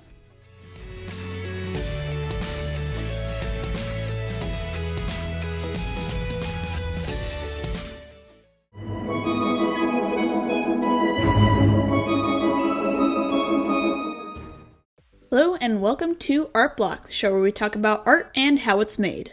Today on the chopping block is the topic of negativity, and with that I decided I would need a little help with this. Ladies and gentlemen, please welcome my alter ego and embodiment of edginess, T. That's tear-ups to you, missy. Greetings, my little lowlives. I'll be providing your so-called criticism as well as acting as the opposing side to this saccharine show. Yep, I've decided to bring you on so I can make some counterpoints to help argue why you shouldn't be so negative with yourself as a content creator. That does make sense from a logical standpoint. However, what I don't understand how this fits into the lore of your three-parter you started over a year ago and haven't touched since. It's called a lack of interest. Moving on. One of the biggest problems plaguing content creators, and almost everyone in general, is a sense of negativity that comes with being, well, a person. We're often exposed to negativity when we're young, and no thanks to the educational system, it tends to be a feeling that is somewhat manifested in today's modern culture. Speaking from a creator's perspective, I found a lot of times where I am negative towards myself and my work due to varying factors such as skill level, how the final product turned out, and how it compares to others. Especially as someone whose future depends on my work being competent enough to make it in the industry, it can be very stressful to anyone who's a creator, whether they be a writer, illustrator, or whatever path they decide to choose. One of the bigger issues with the more competitive nature of the creative market is a fear of inadequacy that comes with being a creator. Especially speaking from a skill-based level, those who have gone through the training necessary to warrant their professional status will generally have a leg up in justifying their position as a professional artist, usually far more than someone who simply claims they are professional. What is considered professional work and what is considered amateur work is a bit of a blurred line, since you can't have a trained artist put out subpar work while having a self-taught artist put out gorgeous work, in my opinion. I suppose at that point we need to define what a professional is and what labels someone as a professional artist. Speaking in terms of art and overall quality, while a trained artist who has gone through school will probably know a lot more of their necessary information off the bat, that's not to say that a self-taught artist can't work to be as good or even better as someone who went through training. What defines a professional artist to me is someone who pushes themselves to improve and as a result is able to make a steady income off the skills they've acquired. However, we also need to keep in mind the amount of skill each person has. Despite each person growing at their own pace, one of the big things that has caused people issue is the level of skill in relation to one's age. Yes, we've heard it before, people way younger than you have accomplished so much more in so little time, and that is the unfortunate truth. Luckily, with the university being limited mostly to above 18-year-olds, some of the stuff that is taught there is limited to a somewhat level playing field. However, it is undeniable that there will always be someone younger than you who is also better than you. Comparison is somewhat the Achilles heel of creativity. On one hand, it's the point where we push ourselves to become better and try new things. However, at the same time, it can be a downfall to your self-esteem whenever you see someone else's work that is better than yours. Especially with the wonders of the internet, sometimes seeing someone else's work is just a few clicks away. I would recommend scrolling down through their previous work and looking at some of their earlier pieces. For all you know, this person has been uploading for years and has slowly gotten better over time, or this might be their second, third, or even fourth account, thus making it seem like they've been good from the ground up. While comparison is a bit of a double-edged sword, it is somewhat necessary in terms of the improvement of an artist. Unless an artist has a project or a desire to push themselves, sometimes it takes seeing other people making things that we're incapable of making to drive us to improvement. Either that or we're just obsessed with making redesigns of our main mascot and leaving her counterpart 2 iterations behind. You kidding? I've already got a full commission queue and I'm not going to pester Eli for another set of poses. Party pooper. Either way, improvement is a vital asset when it comes to making it in the industry regardless of what you're pursuing. Whether you're making films, acting in a play, or playing an instrument, there's always something to be improved upon regardless of how much you've practiced. This of course makes way for constructive criticism, something that is also incredibly important when it comes to not only improving your artwork, but also helps you mature as a content creator. Ah yes, constructive criticism. Despite some people's negative outlooks on constructive criticism, it is a very necessary thing to improving upon your artwork. Personally, I would recommend seeking out constructive criticism as much as humanly possible. As someone who wants to improve as much as she can, any feedback on how one's artistic quality can be better is something that artists and creators alike should be constantly on the lookout for. While art quality is subjective for the most part, there are a few objective factors such as anatomy, file size, light placement, etc. that can be commented and improved upon because they are core factors of art and how it's made. If you've ever attended an art class, there are a lot of exercises that will teach you the fundamentals such as how shading works, shape, construction, etc. While anyone can provide constructive criticism, it is somewhat based off of their own knowledge and experience as well.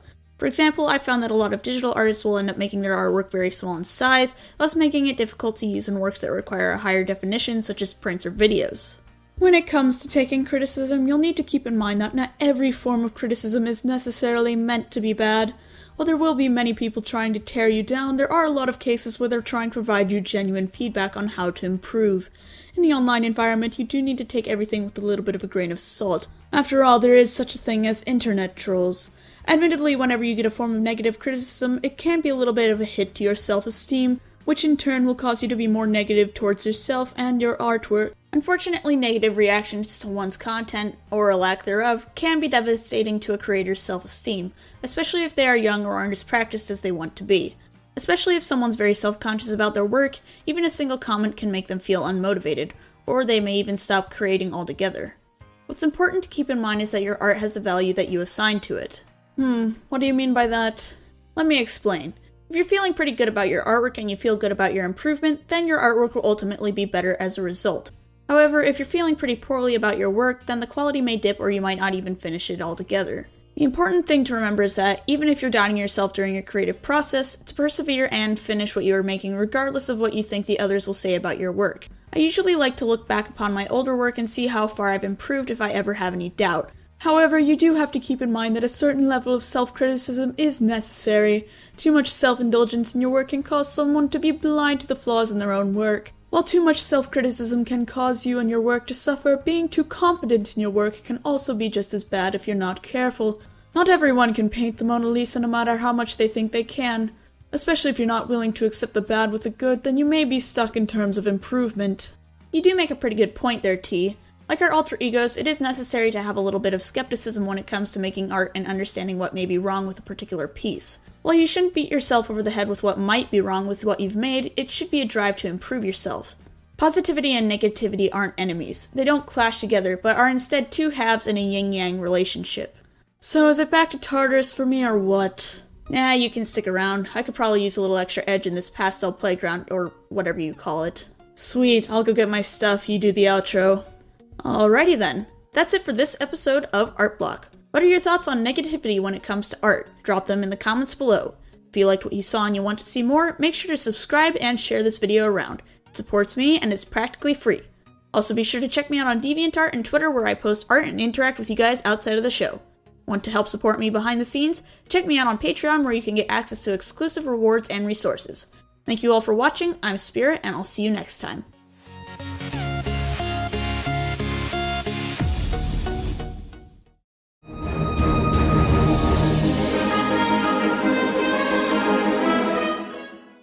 Hello, and welcome to Art Block, the show where we talk about art and how it's made. Today on the chopping block is the topic of copying versus referencing. To be honest, there's a lot more to this topic than meets the eye. When you break it down, I generally tend to think of this topic as a few smaller discussions rather than one big one. So without further ado, let's get into it. Unfortunately, art theft is a lot more common than you think. With the vast power that comes with using the internet, art can be stolen quite easily, especially if the artist doesn't take proper precautions to protect their work. Art theft is essentially when someone posts and/or uses another artist's work without their permission. This can range anywhere from using another artist's work as a profile picture to outright selling the artist's work.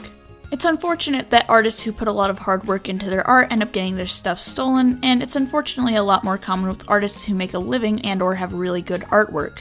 And it doesn't have to be individual people either. I've seen companies take my old work and sell it on stuff like t-shirts without my permission. I need to really quickly point out that uploading someone else's work without their permission is in fact stealing, and you can get into quite a bit of legal trouble if you're not careful. I've covered the topic more in depth in my art theft video, the link is in the card for those who haven't seen it or need a refresher. And just a word to art commissioners as well. If you decide you want to upload your artist's work to your page, please be sure that you have their explicit permission to upload their work. I know it might seem like you're doing them a big favor, but unless you have their permission and properly credit them in the description, then it's almost as bad as stealing, even though you've paid money for it. And I'll be honest, if you're commissioning an artist for something like a book cover, they have to be aware that you're going to upload their stuff to your page. But please just be sure to double check before you do anything that might cause you a bit of trouble. I should also point out that if you're wary of someone being an art thief, you can also run a reverse image check to see where else the image is uploaded. Basically the way you can do this is if you go to your Google search engine and do a search by image. It'll bring up all the other results of where the image is coming from. Obviously this won't work every time, but it's a pretty good idea to do, especially if you're considering commissioning said artist. While tracing isn't quite as bad as theft by comparison, it is still something I would not recommend doing if you want to improve as an artist. Now really quickly, I want to give a shout out to my friend Elicity, who was very kind to allow me to use his art as an example for this video. Go check him out if you haven't already, he really deserves a lot more watchers than he currently has. So as an example of what tracing someone's work looks like, here's his original piece. Now here's the traced version. The trick for telling when someone's artwork is traced is when you overlap the two and they literally look like they came from the same place. I'll admit when you're in the very early stages of art, it's difficult to learn how to draw things yourself, but that's where the benefit of practice comes in. It doesn't always have to be the entire body either. I've seen people take pictures of hands or difficult areas and drew over the model. Guys, even models need to make money, their image is their intellectual property. My recommendation is when you're in the earliest stages of drawing, you should try and draw it on your own the best you can, and even if you can't seem to get it right, then just take a break and come back to it in a little bit. A lot of early stage artists tend to spend a lot of time on one piece, and when they can't get it right, they'll often either give up or find someone else's work to trace because it's easier. I do have to give a very big warning though. If you are in the stage where you are required to trace in order to get a good product, don't take commissions or requests. I know it's tempting to earn money, but even my earliest works were drawn by hand. This unfortunately starts to dive into scammer territory, which if you're not careful can get you into some serious trouble. So while tracing isn't exactly art theft, it is pretty close because you are taking someone else's work and using it for your personal benefit. This is a bit of a tricky one. For those not in the know, remixing is when you use free resources such as a base in order to make something of your own.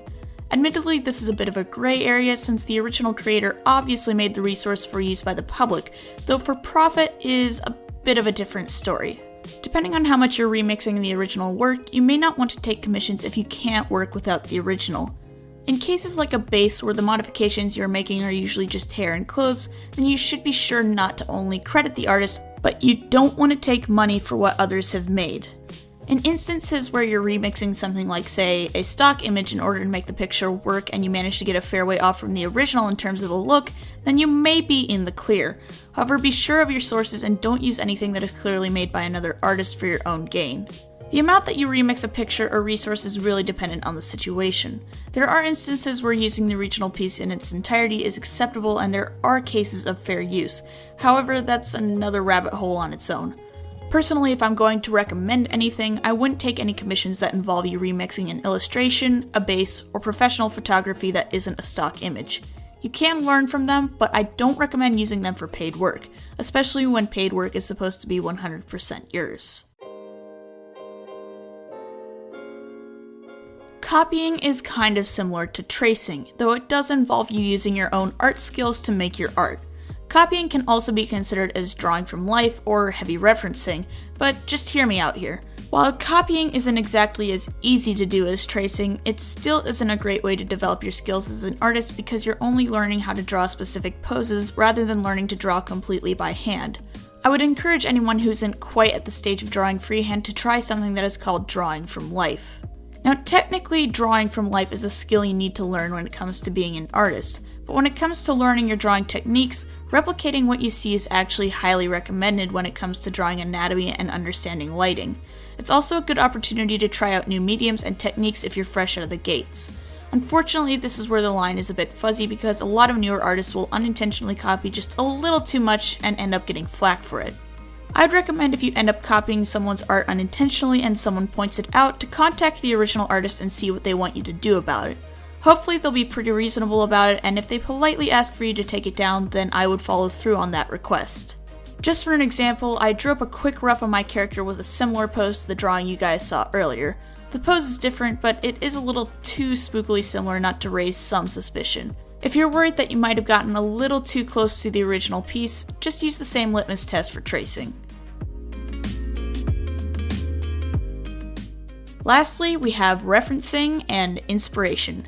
This is the absolute best way to go about things because your art is yours and yours alone. And just to clarify on the whole referencing versus copying thing, while copying is doing something almost note for note, a drawing that used references is drawn completely on your own and simply uses stuff like photos to help you with stuff that might be difficult, such as hands. I know it seems confusing, but just imagine that you have a hand and instead of drawing exactly how it is in the picture, you use it to study the bone structure of said hand and how the pose works. Referencing, especially off of photographs, is a really good way for you to learn how to draw and gives you the opportunity to try some new things with your art. Inspiration is a really great way to create stuff you're really excited about making that is somewhat based off of something you've seen by someone else, and then making something that is entirely on your own. For example, I tend to get really inspired when I see something that either has a style that I find appealing, or something completely bizarre that just gets those creative juices flowing. A major differentiator between all of these different options is how someone executes on the finished product. Even if you're working with a similar concept or similar execution, as long as you're making all of your own work from scratch or giving proper credit, then you should be okay. So what are your thoughts on copying versus referencing? Drop them in the comments below. If you liked what you saw and you want to see more, make sure to subscribe and share this video around. Also be sure to follow me on Twitter and DeviantArt where I post art and other funny stuff, and if you're interested in helping behind the scenes, I have a Patreon where you can pledge money and get special perks. That's all for today. I'm Spirit, and I'll see you next time.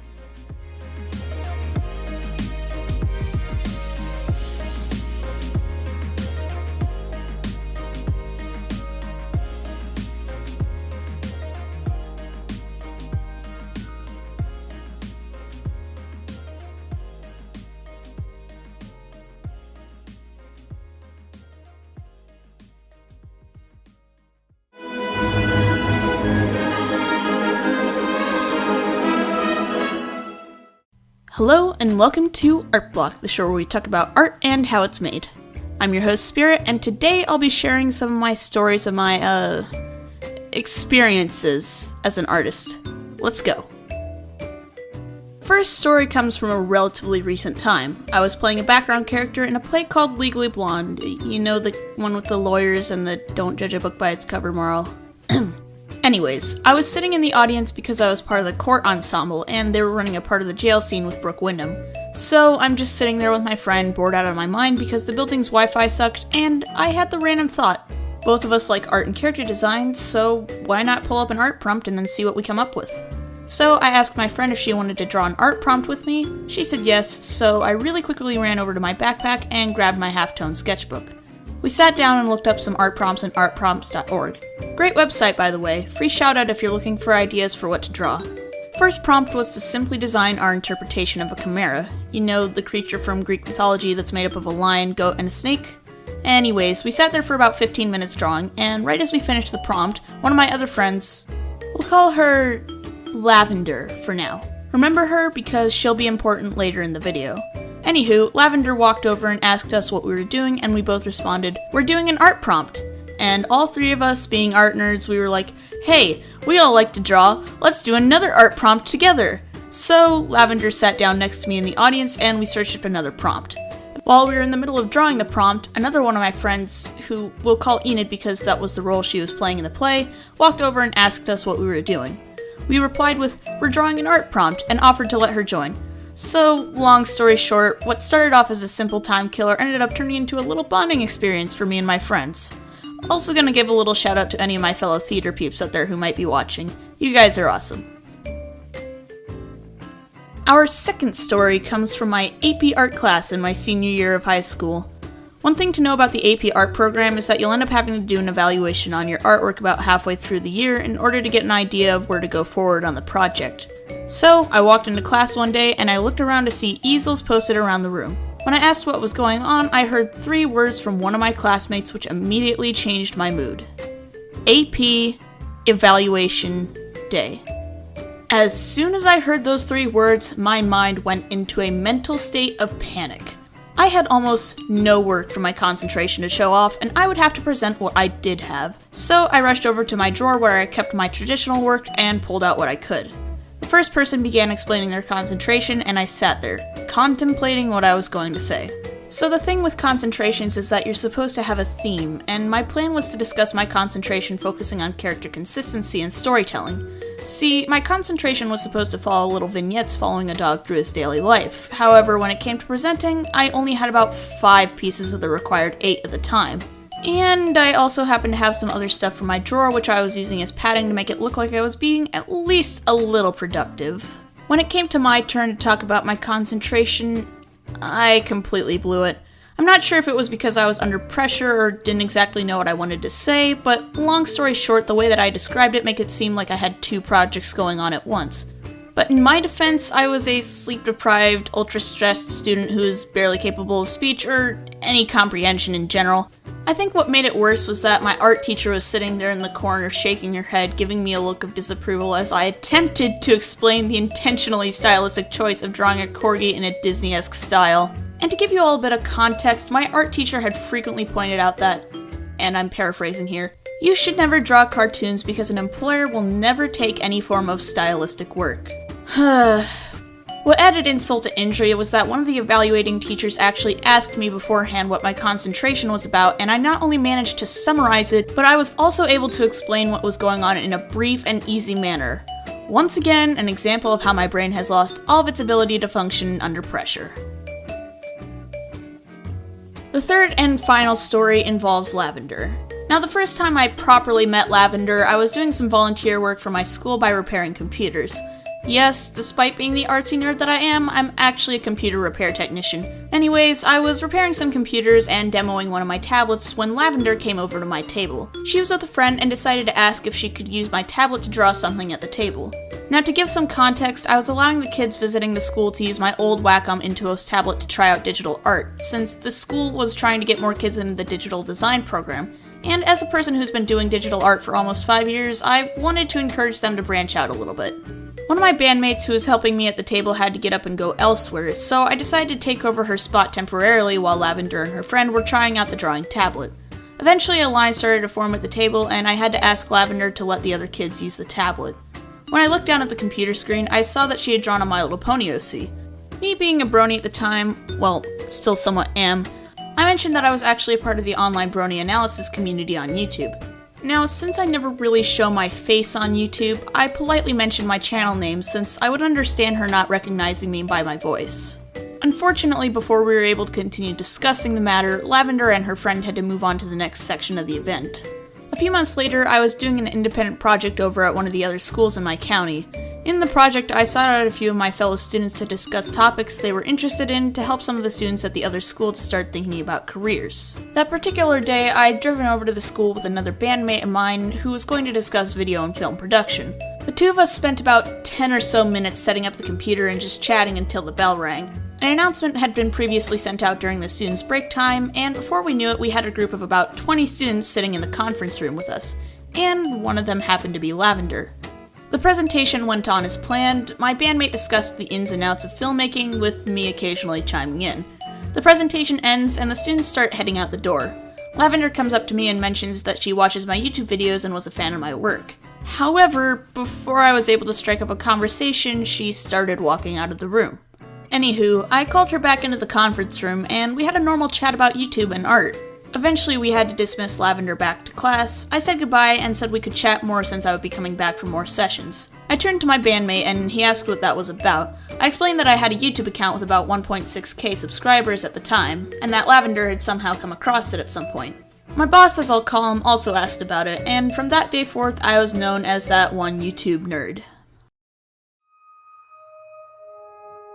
Lavender and I ended up becoming friends afterwards. We both share a love for art and character design, and meeting someone who's a fan of my work in real life was just a big motivator to keep me going with my work. As a way to end off this video, I'd like to say a big thank you to everyone who's supported me over these past 4 years of YouTube. Whether you're an old subscriber who's stuck around, or a new person who just happened to come across this video, thank you for your viewership and your support of this channel.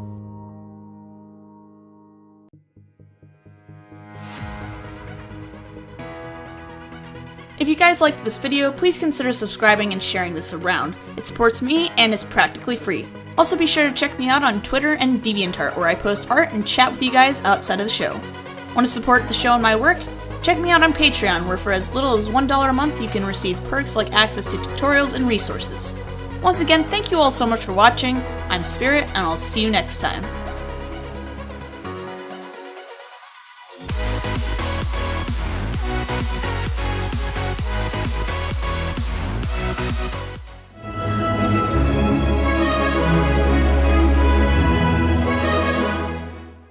Hello, and welcome to Art Block, the show where we talk about art and how it's made. I'm your host, Spirit, and today we'll be doing something different. Today we'll be taking a look at some artists' work, discussing their art styles, as well as some of the aspects of their styles that are either really well executed or really unique. The main point of this video is to provide some examples of different techniques and styles that are good for anyone looking to improve or make changes to their art style. These also aren't in any particular order either, but I feel like each of these artists all have styles that everyone could learn a thing or two from. And if for some reason you aren't following these guys already, I've left a link to a journal which features all of their pages, so make sure to give them a watch if you haven't already. So, without further ado, let's get into it.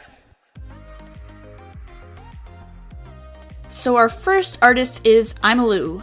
One thing I like about Imaloo's style is how her characters are very shapely and beautiful to look at.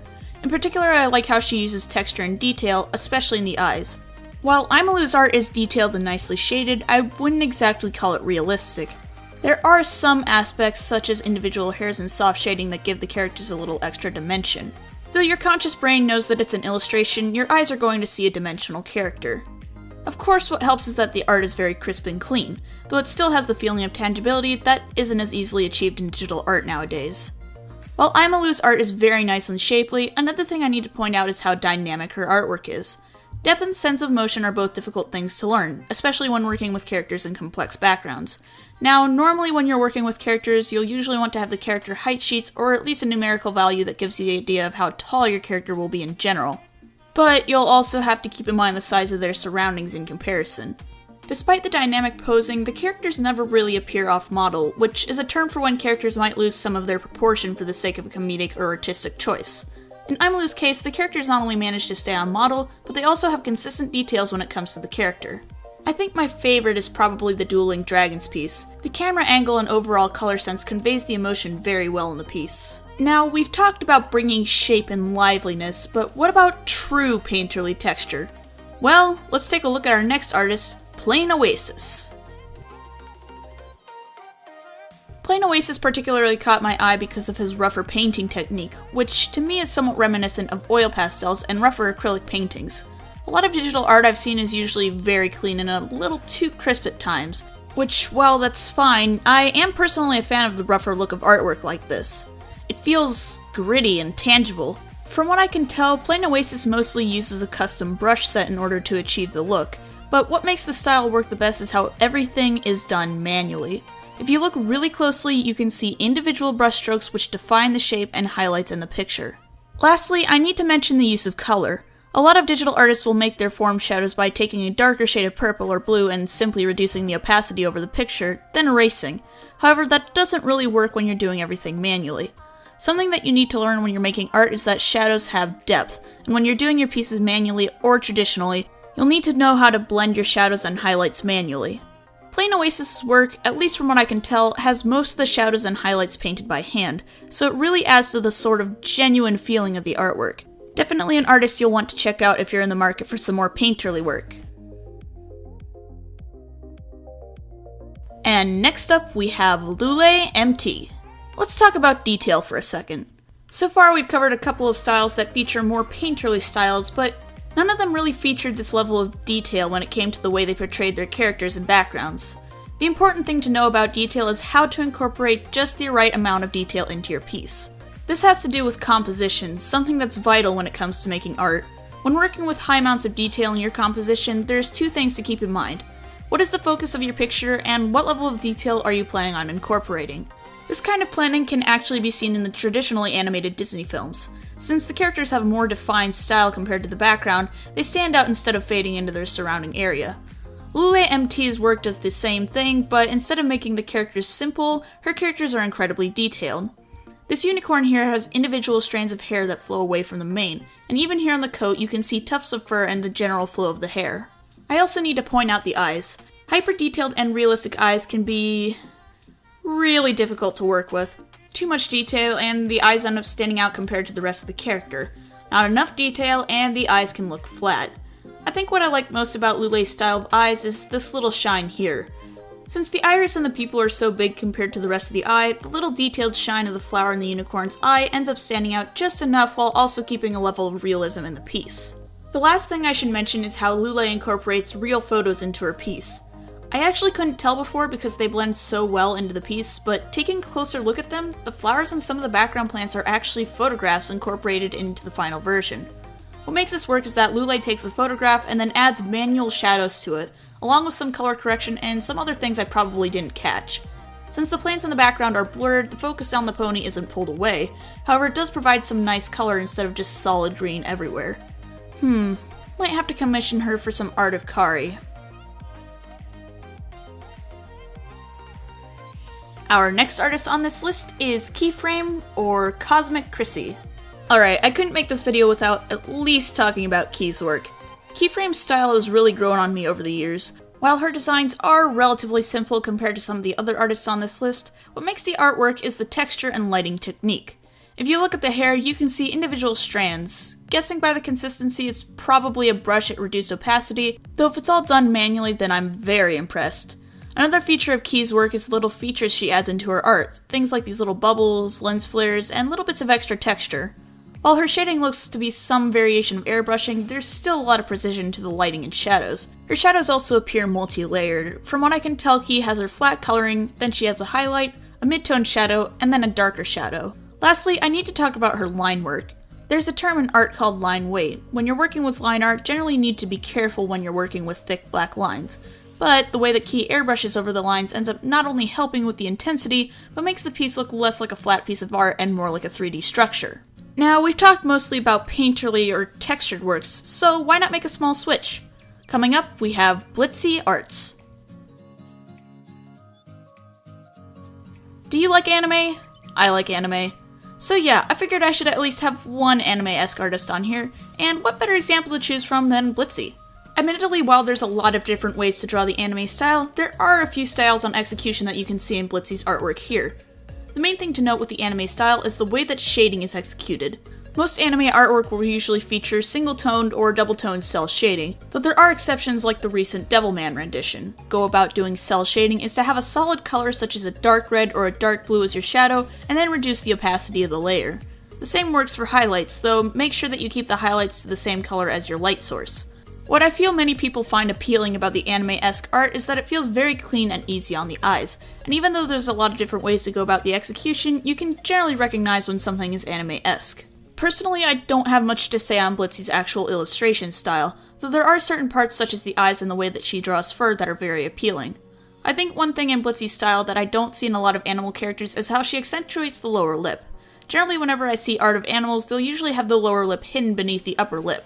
While hiding the lower lip is more realistic to actual animals, Blitzy's style overall makes her characters seem a bit more human, something that works really well especially since she draws in the anthropomorphic style. Let's keep it toony, though with a different take. Next up, we have Skeleon. I recently rediscovered Skeleon, and man does her work impress me. The main standout about Skeleon's work is the overall expressiveness and attitude. The benefit to using a simplified style when it comes to drawing your characters is that there's a lot more opportunity for pushed expression, something that isn't seen as often in the more detailed or realistic stuff. Skeleon's art is also the first we've seen to use colored lines. I already mentioned line weight, but one way to relieve some of the intensity of your line work is to have either a darker or lighter color of the fill color in your line work with a clipping mask. See my Photoshop tutorial for more on that. Lastly, the line work and general shape of the characters is overall appealing. You can see similar uses of defining shapes in other artists' work, such as Visipop or Underpaple. Despite the style being simpler, don't let it fool you. There's still some active precision work going on here. Sticking with the simpler side, let's talk about Anime Christie's work. Anime Christie, or Sapphire as some of you come to know her, has an art style that I have trouble describing. Not because it's bad, but because it stands out. Unlike Keyframe's work, which has relatively consistent line width, Sapphire's work has many varying levels of width and detail. What makes this style work is that it has a very ink and brush feel to it, which gives some weight to the stroke. Sapphire also features hair-like streaks in her artwork, which break up the monotony of what would normally be a very flat shape. These texture lines not only provide detail, but it also provides a bit more depth to the character. Sapphire's style of shading and texture is also something I don't see as often. In cases like this dragon, the scales of the dragon's back appear to be some sort of texture brush with some reduced opacity to make the effect more subtle. Shading with textures in an airbrush style is something I don't often see in artwork, primarily because it can get quite invasive if you don't do it right. While I won't consider Sapphire's shading as accurate as, say, Imalu's or Lulay MT's work, I can't exactly say that it's an incorrect way to go about it. Airbrushing in general tends to be a little less accurate compared to manual painting, but Sapphire uses this to her advantage. While I wouldn't call it watercolor-like, Sapphire's style of shading and color are very dreamlike and pretty on the eyes. Next up, we have an artist who seems straight out of Disney, Kitschiki. Knowing me, the fact that there's a Disney-esque styled artist on this list shouldn't be surprising. Kitschiki actually has two styles that I really wanted to feature, but for now I want to talk about how she works her characters into her backgrounds. I've already mentioned composition and detail with Lule MT's work, so I figure we should at least talk about the opposite side of the spectrum. While Kitschiki's backgrounds aren't quite as detailed compared to some of our previous examples, they're still detailed just enough to be a contrast to the characters. Since the characters are drawn in a different style compared to the background, your eye knows to go to the characters, even if they aren't the biggest part of the picture. Despite the characters using a different style of execution, I wouldn't necessarily call them simple either. Kitschiki's style features thin and very clean line work, which allows for more details and reduces the line weight. Another thing of note is Kitschiki's use of soft cell shading. Unlike Blitzy's work that uses hard cell shading, soft cell shading can be achieved the same way, but usually by using very precise airbrushing or sometimes using a blurred tool to make the shadows look softer. I've also noticed that Kitschiki will often have some level of layering when it comes to shadows, which basically means that she included a mid-tone shadow that has a reduced opacity to provide some basic dimension to the character. Then she goes back and adds more precise darker shadows and highlights to the character to really lock in those shapes. I think what I like most about Kitschiki's characters is just how shapely they are. While shapeliness can really only be achieved by practice, the level of consistency and depth with her characters looks very nice and professional. Alright, we've talked about animals for a while, let's get back to people.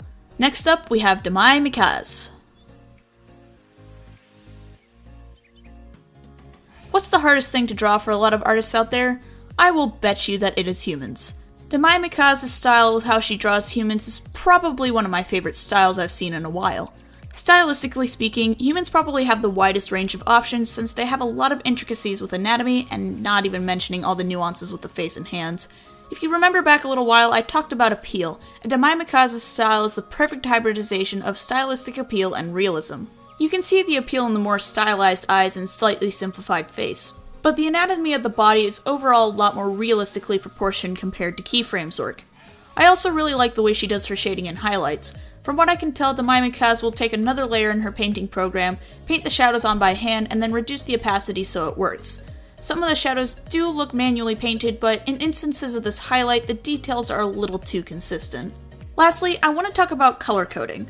Demai Mikaz's pieces have a very good sense of color coding and composition, drawing the eye to the more important details with colors that stand out and keeping the focus on the piece more detailed than the background. You can tell the character with the golden sweater is the one we're supposed to focus on, since this character is the most detailed compared to the characters in the background. Despite this, all of the characters seem to be from the same world. Just a side note, I'm also a big fan of Demai's sci-fi style. Little details such as a hollow screen and the floating cameras are something that I'm a sucker for, though that's probably just me. Lastly, but certainly not leastly, we have Lau Van. Hey look, it's a traditional artist for once! All joking aside though, I feel like Lau Van's work is probably the best example for what to go to when it comes to watercolor and traditional mediums in general. The first thing I need to point out is the vibrance of the colors. Too often I'll see watercolor pieces that are very pale pastel colors, and while that can look nice in some circumstances, other times it can make the pictures look kind of lifeless. When it comes to the art world, watercolor can be a tricky medium to work with because it requires a lot of planning and know-how when it comes to lighting and color placement. Lau Van not only manages to include vibrant shades into his piece, but the shading is very smooth and crisp. With the amount of detail in Lau Van's pieces, I can only guess that his pieces take a very long time to make, especially in instances of this piece with all the dots and the scales and the freckles. I think another thing I like about Lau Van's work is the way that he draws his humans. Realistic humans are difficult to get right, and even though there are small aspects such as the colors that might differ from real life, the way that Lau Van draws his people is really pretty and very nice to look at. I'm also very surprised at how small some of his pictures are considering the amount of detail in them. Anyone who's able to work on such a small surface has my respect. I also found out that while scrolling through his gallery that he has a YouTube channel where he has tutorials. Might take a look at some of these, might learn some good techniques. So, what have we learned today? Well, we've looked at 10 artists who all have different styles, different techniques, and different things about their artwork that makes it unique. That's the important thing to know about art styles. They're not like fingerprints. They don't just stay the same throughout our lives. However, they are unique to a person. Sure, a style might be similar to another person's art style, but what's important is what they put behind it. A style isn't always a sign of improvement, but rather a sign of growth and persistence. Art styles don't change for absolutely no reason. They change because someone will see what others have made and want to try and make something like that. Sure, there's techniques and industry standards that you can try to meet, but what's important to remember is to keep moving forward. To keep looking forward to new opportunities and find stuff that inspires you. And that's about it for today's episode. If you guys liked what you saw and you want to see more, make sure to subscribe and share this video around. It supports me and is practically free. Also be sure to follow me on Twitter and DeviantArt where I post art and updates on the show. Big thanks to the artists who allow me to use their artwork in this video. The links to their work is in the description below. Thank you all so much for watching. I'm Spirit, and I'll see you next time.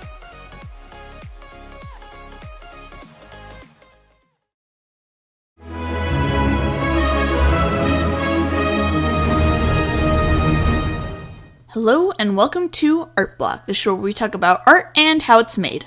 I'm your host Spirit, and today on the chopping block is the show Agretsuko. Just as a fair warning to my younger viewers, this show is rated TV-14 for alcohol and strong language, so I would not suggest watching the series if you're uncomfortable with that. I'll be covering the Netflix version of the series, however there is an alternative version with shorter episodes that you can also check out. So, Agretsuko, or Aggressive Retsuko, is a Netflix-owned anime series about an anthropomorphic red panda dealing with trouble in the workplace. The series itself is about 10 episodes long, and each episode is about 15 minutes, so you can easily watch it through in one sitting. The series talks about issues like sexism in the workplace, dealing with difficult co-workers, and finding ways to relieve oneself of the stresses that come with working in an office job. Now, there's obviously more to the show, but frankly I feel like you guys should check the show out for yourself if you're interested. I heard about Agretsuko through the countless tweets and praise about it on Twitter, and after a while I finally decided just to sit down and watch it. Now, considering me, you'd think the draw of the show would be the art and the use of anthropomorphic animals, but actually no.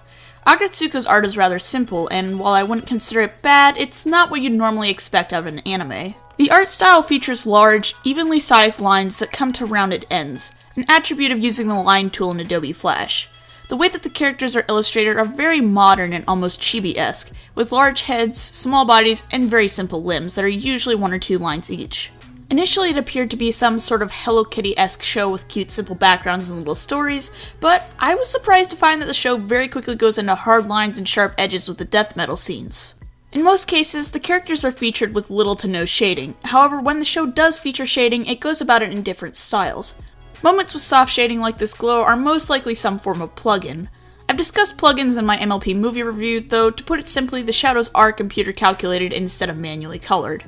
There are cases where the show features hard cell shading, and while some of them appear to be plugins, others are a little too accurate to be simple plugins. The simple style of the characters actually benefits the style of animation.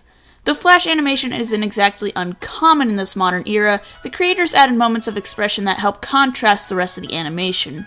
Unfortunately, the animation goes a little into the uncanny valley when it comes to the Flash animation versus the more anime-esque moments. Now, with your normal anime, the animation is usually hand-drawn with more detail, and in most cases is usually frame by frame. Since Agretsuko features Flash animation, a majority of the emotion and pushed expression is also done in a similar manner. You can obviously tell what it's supposed to be, but I feel like it looks a little bit odd compared to what I'm used to.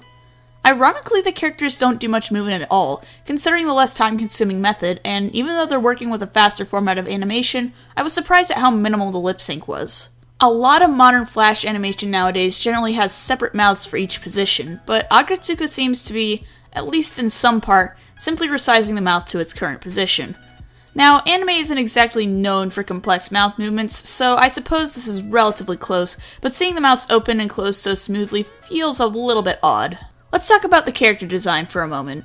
Now, initially I couldn't find a reason for why the characters were animals, but then I got it. You know why the reason a lot of characters in animation are animals? Well, you could say they're easier to draw, but that's not always true when it comes to anthropomorphism. The reason why the characters in Agretsuko are animals is most likely because of visual diversity. There isn't much of a narrative reason for them to be animals, since they're basically just people doing normal everyday stuff. While you could make this show with normal people, it wouldn't be as recognizable if it didn't feature animals. Featuring animals as your cast of characters not only makes the show visually more interesting, but it also provides some visual gags and moments of comedy for the writers. Another thing to keep in mind is how the backgrounds are done compared to the characters. The characters all have thick, black line work with mostly lineless patches of color for all the details. The backgrounds, on the other hand, have less distinct colored line work, and overall have a lot more detail added. If you recall back to my art style video, I discussed line weight. The characters have a heavy line weight compared to the background, and tend to pop a lot more compared to the softer palette of the background. Something I noticed while I was watching through the show was the color palette of the characters compared to the background. With the exception of the karaoke bar and other music-related moments, most of the backgrounds tend to include cold or darkly colored palettes, while the characters are mostly warm-colored.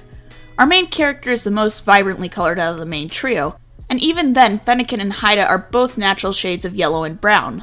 The thing to learn about Agretsuko is that you don't always need super fancy visuals to create an interesting story. If you can create relatable characters, get some good voice actors, and intriguing writing, then you'll have people invested. There's a misconception that the visuals of a movie, show, or game are all that matter, but you don't need pretty visuals to tell a good story. Good writing is necessary. Good visuals are secondary. And that's about it for today's episode of Art Block. A bit shorter than I usually do, but I wanted to talk about the show before people are tired of it. So, have you seen Agretsuko, and what are your thoughts on it? Drop them in the comments below. If you liked what you saw and you want to see more, make sure to subscribe and share this video around. It supports me and is practically free.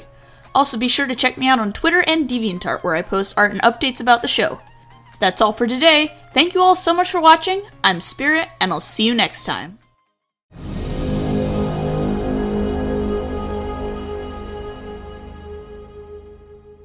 Hello and welcome to Art Block, the show where we talk about art and how it's made. I'm your host Spirit, and today we'll be unboxing and taking a look at the Huion Canvas GT156 HD. Now, as a disclaimer, this episode was not sponsored by Huion. I actually purchased the tablet on my own, so I'll be providing my own opinions based on my experience with the product. The first thing I need to point out is that the Huion GT156 is far less expensive compared to its leading competitor, the Wacom Cintiq 16 Pro. Granted, the GT156 is more expensive than your usual screenless tablet, but for $80 more than the Intuos Pro Medium, I'll gladly take the screen. The GT156 is about $480 compared to the price of the 16 Pro, which is a whopping $1,500. For someone on a student's salary, that most likely isn't going to work. Upon initially opening the box, I was surprised at how big the tablet actually was. Comparing it to my Intuos Pro Medium, I have almost 16 square inches of extra working space on the Huion GT156. One thing I really liked was that Huion included everything you need to operate the tablet, including cables, an artist glove, a screen cleaner, and a stand, which is kind of necessary for this type of tablet. I actually had some trouble figuring out where to put all of the stuff on my desk, since there was a lot of stuff included in the box. Some notable things that I found in the box were the pen storage case, the extra pen, and the power adapters. Now, personally, I live in the United States, which, when it comes to Wacom brand tablets, you'll be completely fine. However, from what I understand, if you live anywhere that doesn't use the Type-A plug, then you'll usually have to buy an adapter. With the GT156, however, that problem goes away.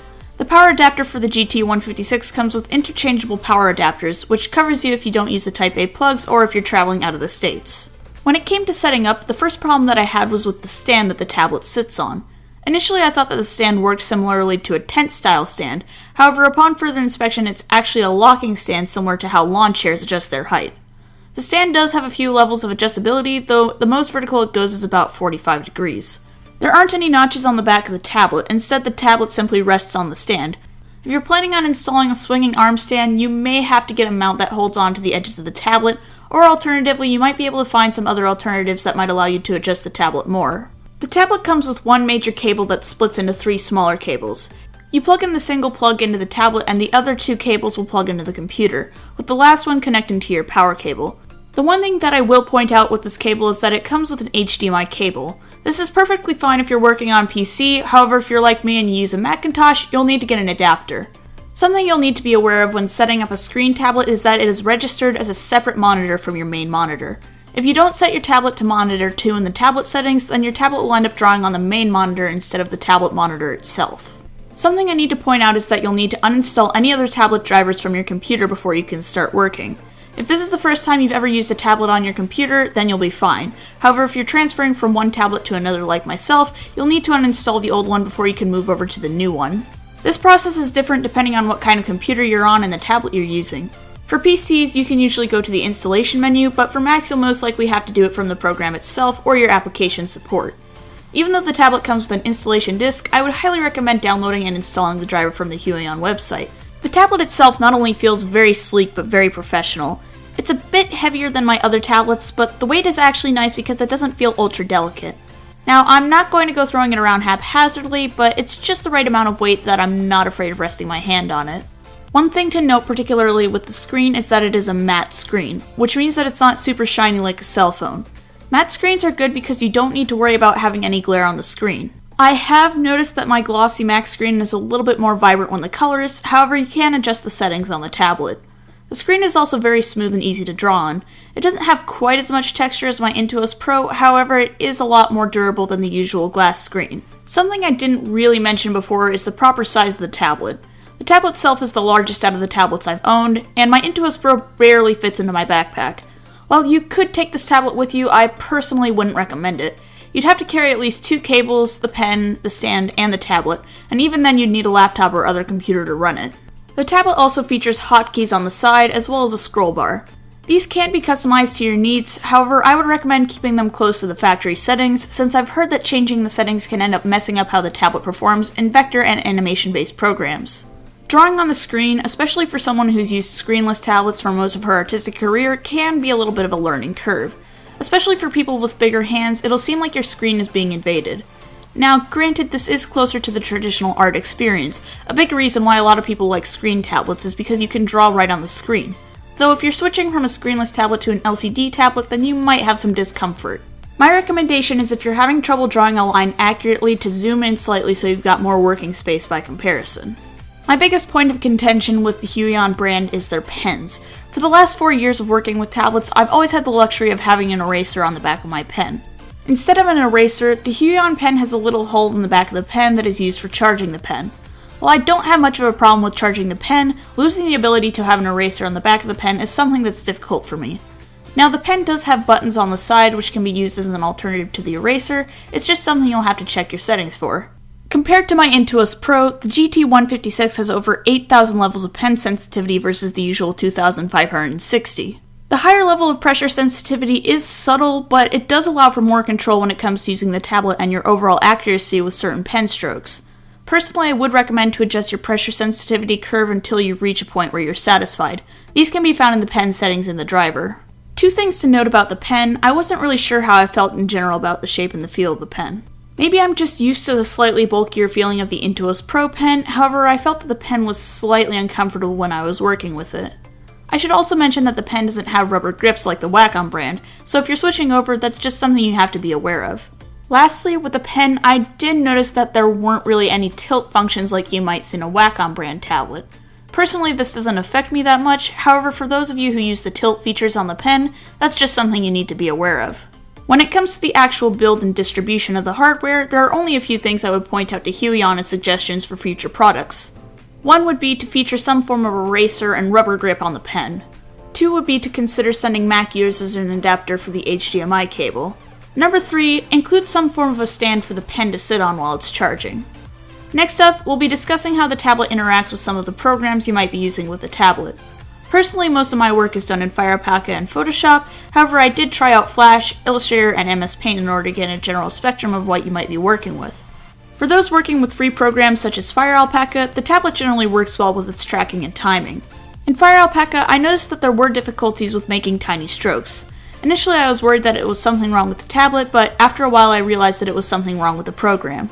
The tablet did work on the Mac version of the program, which makes me wonder if I need to fix some settings on my PC. One thing to note when you're working with Fire Alpaca is that in order to get your pressure sensitivity to register, you need to go to your press keys menu in your tablet settings and click on Linear Optimizer. Otherwise, you'll simply have uniform lines. With Microsoft Paint, there isn't much to be said other than the tablet works really well given the limitations of the program. If I can make one recommendation, it would be to operate either with a canvas that's big enough to cover the entire screen, or zoom it in because it'll be really hard for you to work on just one side of the tablet. Also, this is just something that I've noticed, but older programs such as MS Paint tend to be a bit more pixelated in look when it comes to the screen's resolution. In professional programs like Photoshop and Illustrator, the tablet worked very well with line control, though I did have to adjust my pen settings a little bit to make blending easier in Photoshop. The amount of precision when working in Photoshop is utterly astounding compared to my older tablets. After adjusting the pen settings, I found that some of the custom brushes actually work better with the increased pen sensitivity. With Flash, it was a bit of an adjustment using some of the tools with my hand now on the screen. Since the pen has increased sensitivities and relative accuracy, I found that working with the pencil tool can end up causing some more unwanted vector nodes than usual, though you can easily avoid this if you work in more controlled strokes.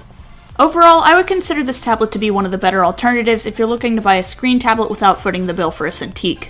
With the exception of the Gaomon PD1560, I would consider this to be one of the more affordable screen tablets on the market. For what it offers, the tablet far outclasses my previous tablet, the Intuos Pro, primarily with its pressure sensitivity and general organization.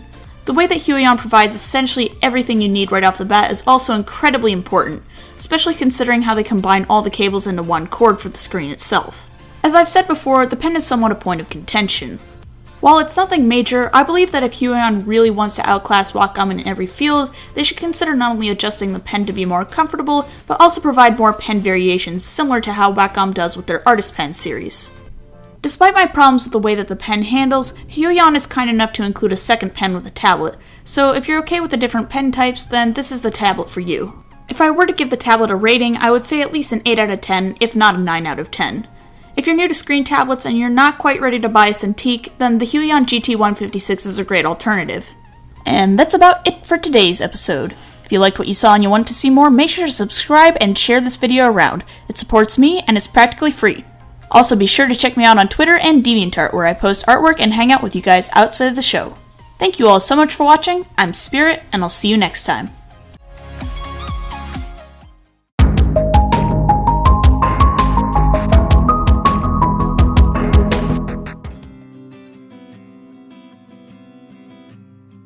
Hello, and welcome to Art Block, the show where we talk about art and how it's made. I'm your host, Spirit, and today we'll be talking about something a little different. In celebration of Pride Month, I've decided that I would talk about making LGBT characters, take a look at some examples, and share some of my own experiences with you guys. So what does it take to make a character who's LGBT? Well, there's a few main points that you should keep in mind. Number 1. Being LGBT does not define a character. Something I've seen often when people create characters who are LGBT is that their only character trait is that they have a different sexuality than the majority of the population. I've seen this more often in secondary characters. Usually when people are learning how to write, it's difficult to incorporate diversity, especially when they may not be as familiar with the topic. Unfortunately, when it comes to working with minorities, a poor knowledge of a topic can end up reflecting in your overall quality of work, and can be both offensive to the minority it's representing and the audience who's observing your work.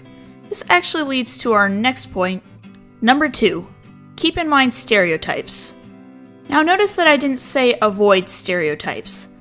Sadly, while there are a lot of negative stereotypes that have come with the LGBT community, there are also a lot of positive aspects that are common in the LGBT community. For instance, something that I've noticed is that, at least in my particular group, we're very close friends. While you could partially attribute that to the fact that there's so few of us, I feel like being around other people with similar lives and problems can actually benefit you when it comes to figuring out your sexuality. When you're working with LGBT characters, it's important to keep in mind what's simply a stereotype versus what's actually true. Even if you're in the LGBT community, I would highly recommend doing some research if you're working with an aspect that you yourself don't have or aren't already familiar with. Now, even though I would encourage you to go against stereotypes, there are stereotypes for a reason. While it certainly doesn't apply to all gay men, I have met quite a few who are more effeminate and like to wear makeup. If you're playing up a stereotype for a joke or just to poke fun at a trope, then go for it. Just do be aware that some people are similar to the character you might be creating. This is actually something I see a lot in television and mainstream media. Most shows and entertainment formats tend to stick to a couple of tropes when it comes to representing LGBT characters. For example, lesbians will often be seen as the jean jacket wearing tomboy to contrast the more feminine main characters. Alternatively, you'll see gay men often either having very feminine or very flamboyant personalities, and while this may be true to some extent, it's not as extreme in real life as it would be in television. As I said before, this is usually played for laughs, but if you're going for realism, then I would suggest keeping tropes to a relative minimum. Moving on, we have number 3. Keep it normal. Now, I know I'm not the first one who's said this, but the biggest thing to keep in mind when making LGBT characters is to keep it normal. I know it might seem weird to someone who isn't used to it, but LGBT couples aren't any different from your average couple, with the exception of who has what junk. Speaking from experience, romance is romance no matter what gender someone is. If you're attracted to them, then you're attracted to them. It actually makes me a bit sad that some of my gay friends haven't found partners yet because of how the media used to portray gay relationships, and as a result their families aren't as open about the whole topic. Heck, I was pretty weird about possibly having a relationship with a girl because I simply never had really seen it that much. To use what I would call a good example, there's a show called Modern Family that features a married gay couple, and the only difference I see between these guys and your average couple is that they just both happen to be male. Lastly, number 4 is don't force it.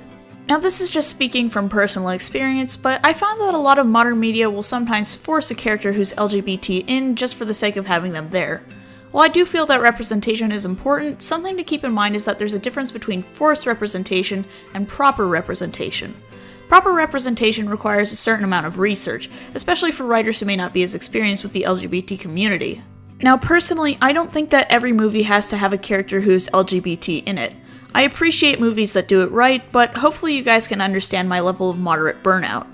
Alright, so those are my 4 main points on making LGBT characters. Of course there's more nitty-gritty stuff I could talk about, but I want to diverge from that for a little bit and talk about my experience with the community and share some stuff that I've learned for those who are maybe a little bit unsure about being LGBT. So some of you are probably asking what I identify as, which gets a little confusing because I use Spirit as both a persona to represent myself, but she's also the mascot for my channel. I, the person behind the channel, am bisexual, which essentially means that I find both males and females attractive. I do tend to lean more towards guys when it comes to romance, however there are some girls that I've been romantically attracted to. It's a little hard for me personally to find people I'm attracted to, primarily because it's difficult for me to find people I share similar interests with. Now, Spirit the character is a little bit of a different story. While my main viewership on my channel is within the range of 18 to 24 years old, I have noticed that a lot of my viewership is also under the age of 18. So while I use Spirit as a persona to represent myself, Spirit the character is asexual. This is primarily because of the growing popularity of the character and the fact that a good portion of my viewership is very young. I would much rather not have adult art of her floating around for the sake of my younger audience. So yeah, if for some reason you guys want the do's and don'ts on drawing Spirit, I now have a handy dandy journal on my DA that has all the rules regarding art of her. I've actually noticed that a lot of ace people have really been taking a front seat as of late. For those who are unfamiliar with asexuality, asexuality is basically when you don't really have any sexual feelings towards anyone. I actually thought that I was asexual for a while, but I began to realize as I got older that that simply isn't the case. However, just because you're asexual doesn't make you any lesser than someone who has a different sexuality. I've actually noticed a lot of people will make fun of ace people, and that's really not cool, guys. There's nothing wrong with not having sexual feelings. If anything, it can help you focus on finding a partner that suits you better on a romantic level, instead of just finding someone who's attractive that might be a dick. Really quickly on the topic of Spirit, I've actually gotten a lot of questions as to why she has antlers despite being a girl. Now, since we're talking about Pride Month, there is the topic of people who are transgender. The short answer is that Spirit is not transgender. Sorry to be a disappointment. Back in the day when she was still in her first phase of designing, she was just your average doe. I tossed ideas back and forth what the significance of the antlers actually was, and at one point they were even meant to be similar to a unicorn's horn. But since then they've become more of an aesthetic style to help her stand out a bit. If I do have to assign any meaning to them, it would be that you can still be beautiful no matter what you look like. Now I do want to talk about pansexuals, as a lot of people will confuse them with bisexuals or polysexuals. Pansexuality means that you're attracted to people regardless of how they look physically. Essentially, you can find anyone attractive as long as they fit your preferences. This includes those who are non-binary, trans, or what have you. Now, polysexuality is something different. From my understanding, polysexuality is when you prefer being in a relationship with multiple people. Now, personally, I don't think I could ever be in a polygamous relationship. From what I've heard, it's pretty difficult, plus I much prefer the one-on-one relationship than having multiple people. However, for anyone who is able to successfully pull off a polygamous relationship, then you have my respect. Heck, if anyone has been able to pull off a polygamous relationship, tell me about it in the comments. I'd be interested to see how you pulled it off. So in terms of my experiences with being LGBT, oh boy. I guess we'll start off with how I figured it out, since that tends to be a bit of a journey for everyone. I remember it was a couple years ago when I was invited to a GSA meeting with my friends. For those who don't know, a GSA is a gay-straight alliance. You'll usually be able to find one in most high schools and colleges. Anyways, we were sitting down at the GSA meeting and doing an activity which essentially explained the different sexualities and orientations that fall under LGBT. Now, at the time I wasn't too familiar with all the sexualities that actually existed, but doing the activity did get me thinking on the topic a little bit. I kind kind of ho-hummed about the whole topic for a few months, mostly because I was crushing on a guy at the time. However, the summer months started coming around and the girls around me were wearing different clothes and I was like, you know, that's actually kind of attractive. Admittedly, it's a bit hard to explain what it's like not to be straight, but when you realize it, it just sort of clicks. Unfortunately, I wasn't really sure how my family would react. They ended up finding out because I had stuck a pride pin on my birthday wish list, and sadly it didn't go the way that I had hoped. To my luck, they didn't throw me out, but in hindsight I probably should have had a proper sit down and talk with them. Overall, what I have to say is that if you're currently in the closet and want to come out to your family, be sure to sort of plan it out if you can.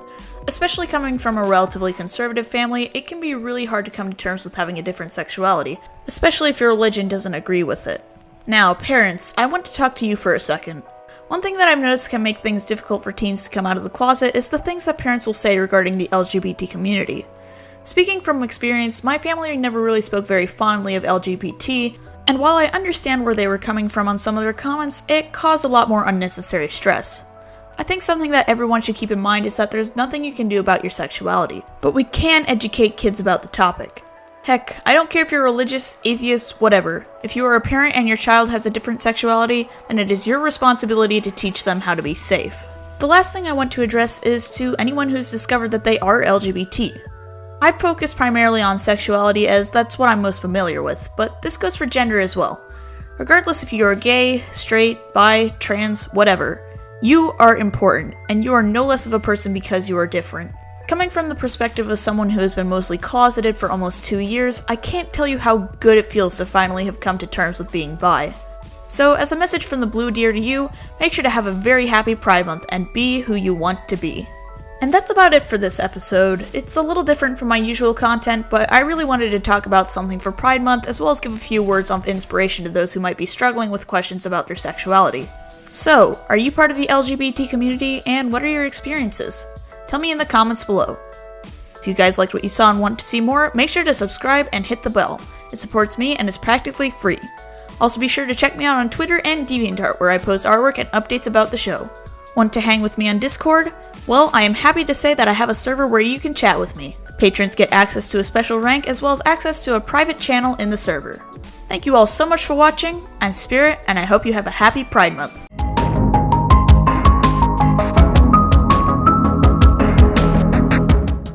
This episode of Art Block is brought to you by the supporters of my Patreon. If you'd like to help support the show, check the description below for the link on how you can support me. This is Art Block, the show where we talk about art and how it's made. I'm your host Spirit, and today I'll be talking about the game Splatoon 2, as well as the new DLC for the game called the Octoling Expansion. I've been a fan of Splatoon for about 2 years now, and since the first game came out, I've been marveling at how well the team managed to create the world the game takes place in. The world is full of creative designs, and the design team should really be proud of what they've made. The main focus of the world of Splatoon is obviously its inhabitants. For those not in the know, Splatoon takes place in a post-apocalyptic world where humans went extinct and were eventually replaced by sea creatures who evolved to live on land. This is where creatures such as the Inkling and Octoling come into play. Personally, I find the Inklings to be some of the most appealing designs to come out of the shooter genre, especially considering the nature of shooters being mostly oriented towards the adult audience. What I believe many people find appealing about the design of the Inklings is the factor of appeal. Appeal is a concept in art when you change certain aspects of your original reference material to make it more visually appealing. Speaking in terms of the human aspects of the design, the characters have very large heads, pointed ears, and expressive eyes, providing an almost cat-like and youthful look to the characters. The squid aspects of the designs are also well incorporated, though a bit more subtle. There's the obvious parts of their teeth, hair, and eye mask, but other than the fact that the characters are a bit rubbery in their movement, the squid portion of the design isn't as prevalent in the Inklings. The world of Splatoon is primarily modern, including what is essentially the squidified equivalent of modern Japan. The first game featured a version of the Tokyo Tower, while Splatoon 2 has a more Times Square look to the cityscape. In the War Games mode, aka Turf Wars, we see various aspects of city life, though the interaction is brief. The weapons featured in the game are also very well fitting. Most have a water gun-esque look to them, as their main form of artillery is oily ink. The bright colors of the weapons and overall shape are very fitting given the more laid-back nature of the game. However, while a good portion of artillery is based off projectile weaponry, there are a few weapons that are unique to the game's style of combat. Weapons such as the roller, ink brush, slosher, and inkbrella are more adherent to the almost art supply feeling to the game, which I feel has brought some artistic appeal to the franchise. Not only that, but they bring a different playstyle to an already unique style of gameplay. For example, the roller class is best known for covering large amounts of ground, though it has limited range and tends to be a bit more difficult to wield in combat. The sub-weapons and special attacks are also quite interesting. Focusing primarily on the ones featured in Splatoon 2, we have items such as the Tenta missiles, Splashdown, and Baller. While most do primarily well in combat, there are some tactical subs such as the Inkstorm which are made to cover large amounts of territory. Given how seamlessly the weapons interact, both with their designs and with the gameplay, I would consider Splatoon to be one of the more solid shooters to come out in the past few years. Now to talk about the part that everyone clicked on this video for. The Octo expansion is a paid DLC expansion to the base game of Splatoon 2. The expansion revolves around you playing as an Octoling, a humanoid creature similar to an Inkling, only with octopus-like features instead of squids. The DLC is far more of a puzzle game than a shooter game, almost similar in look and feel to Portal 2 given the different aesthetic and the test facility storyline. Given that the new gameplay generally revolves around more puzzle completion than fighting baddies, it's a nice contrast to the base game which focused more on combat and platforming. Despite not having as much focus on combat, I found that the expansion is rather difficult to play through, particularly with puzzles revolving around the 8-ball. While they certainly aren't impossible to complete, I've found myself thinking, if an adult is having this much difficulty with these puzzles, then how is a kid supposed to complete them with the same level of efficiency that's required by the game? Something that adds to the pressure is that each time that you have to start or restart a level, you're required to pay a certain amount of credits. I personally never ran out while I played through the game, but I do distinctly remember occasionally ending up having lost more credits than the level actually gave me due to the amount of multiple retries. The one thing that this version of gameplay has over the original campaign is that you're able to start at a checkpoint after you die. Granted, you have to pay the same amount of credits as you would to restart the level, but the ability to start at your latest checkpoint makes up for the increased difficulty.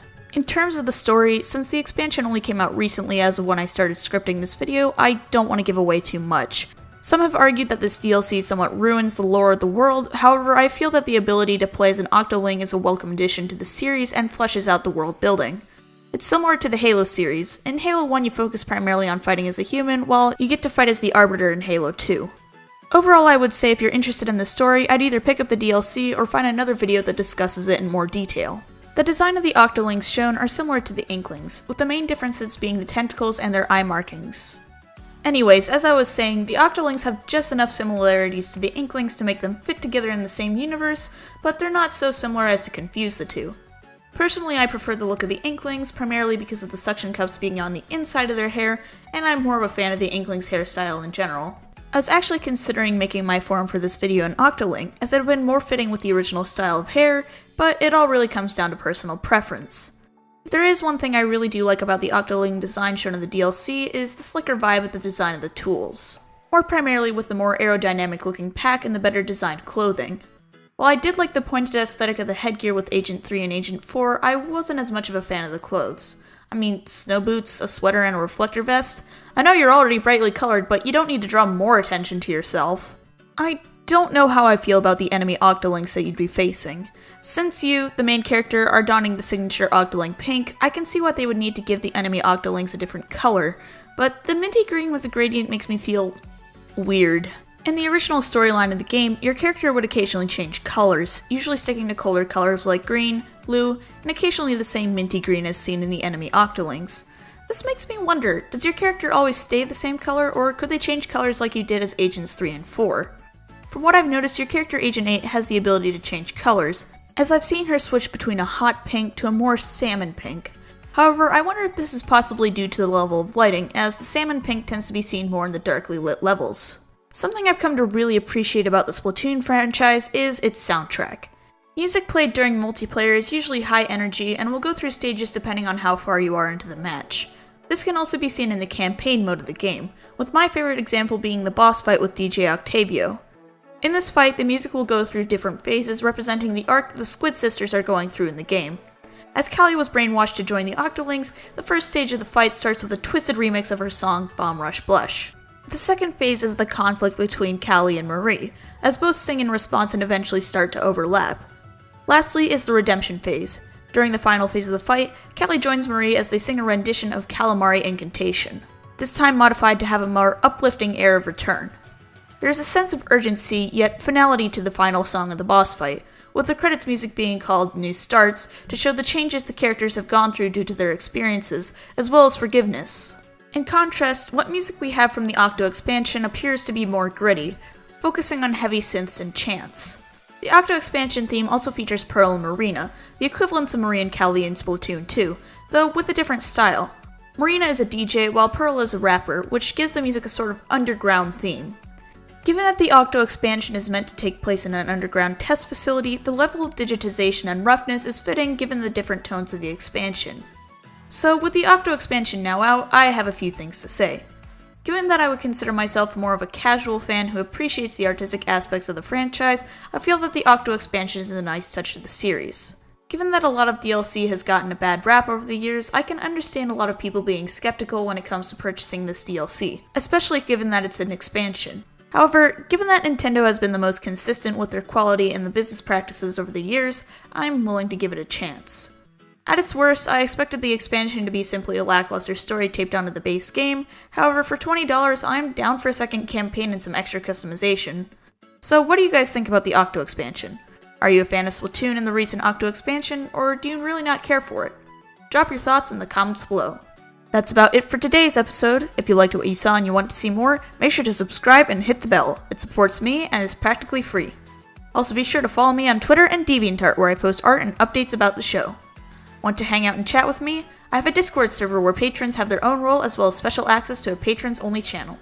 Thank you all so much for watching. I'm Spirit and I'll see you next time.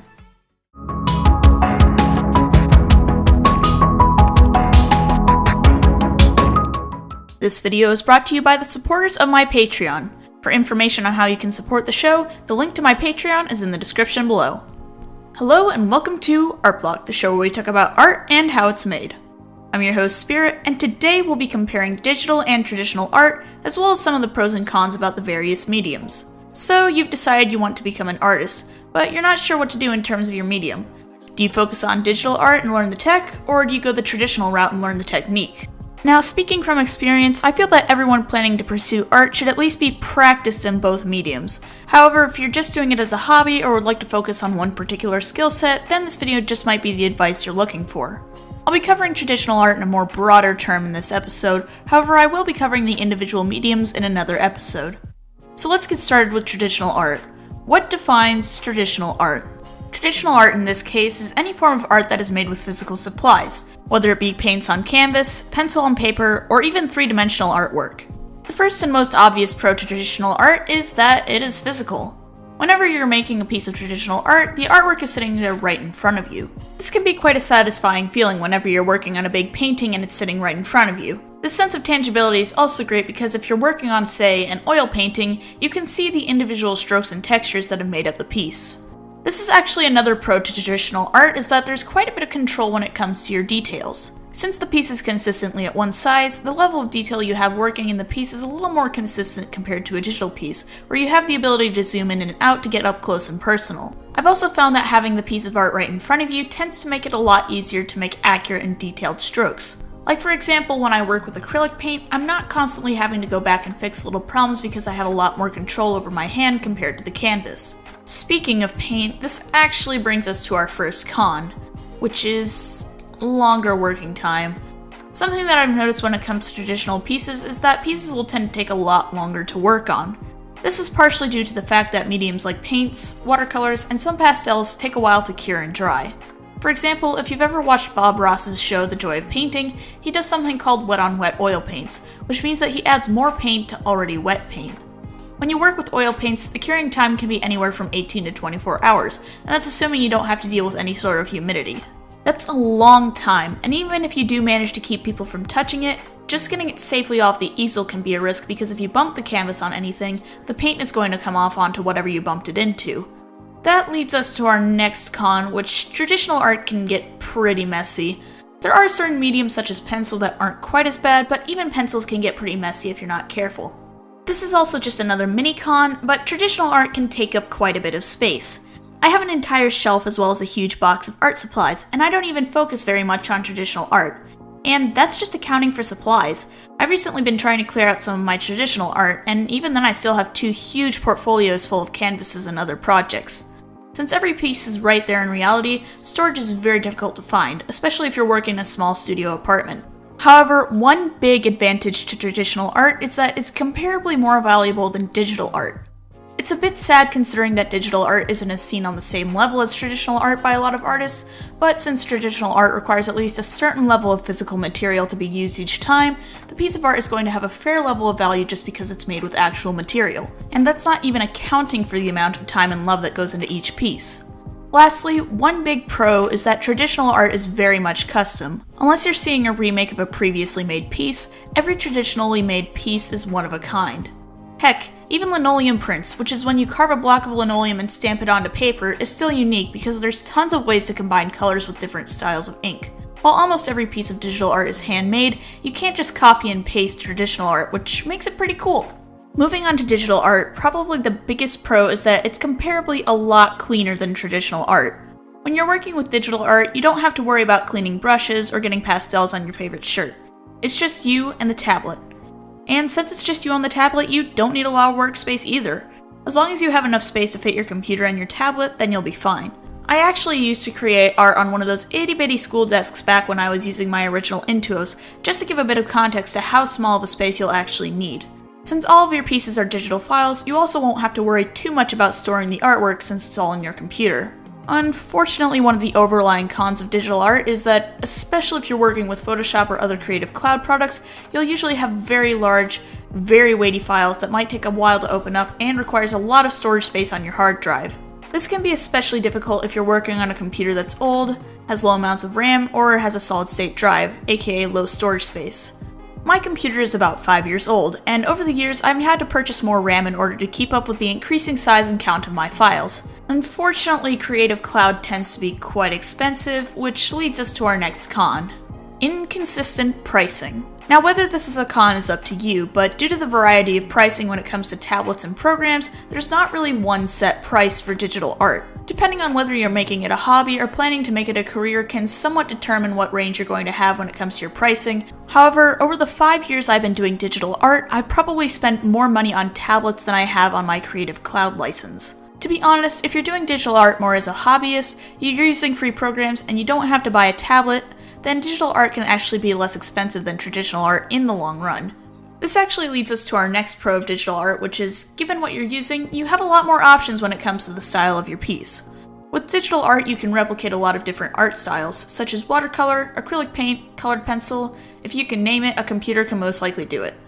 Normally with traditional art, you're required to go out and buy new tools and supplies every time you want to do something with a different medium, but given the slew of codeable brushes and programs, you don't always need to go out and spend money just to try out a new look.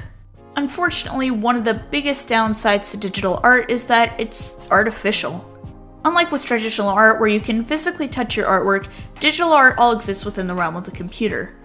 This in part contributes to another con in which it's seen as less valuable. Since there are no art supplies involved other than the computer and the tablet, digital art is sadly seen as not as valuable in the fine art world. What gives digital art its value is primarily the time and effort put into it, and since digital art is also relatively fast, that unfortunately contributes to its lesser value. However, one of the biggest pros to learning digital art is that it's the future of the art industry. A lot of creatively oriented jobs nowadays that don't specifically tie into just illustration will usually require some form of digital background in order to maintain with the times. Whether it be simply the knowledge of how to modify photos into your art or making art fully from scratch in the computer, having even some knowledge in the digital realm is incredibly important to the art industry today. Now, we've discussed the pros and cons of both digital and traditional art, but I want to hear from you. Do you focus on digital or traditional art, and what are some of the pros and cons that you've discovered from working with the medium of your choice? Let me know in the comments below. And that's about it for today's episode. If you liked what you saw and you want to see more, make sure to subscribe and hit the bell to receive notifications of future episodes of Art Block. It supports me and is practically free. Also be sure to follow me on Twitter and DeviantArt, where I post artwork and updates about the show. Want to chat with me about art and other fun stuff? Well, I'm happy to announce that I now have a Discord server. Patrons get access to the Patreon rank as well as a private channel. Thank you all so much for watching. I'm Spirit, and I'll see you next time.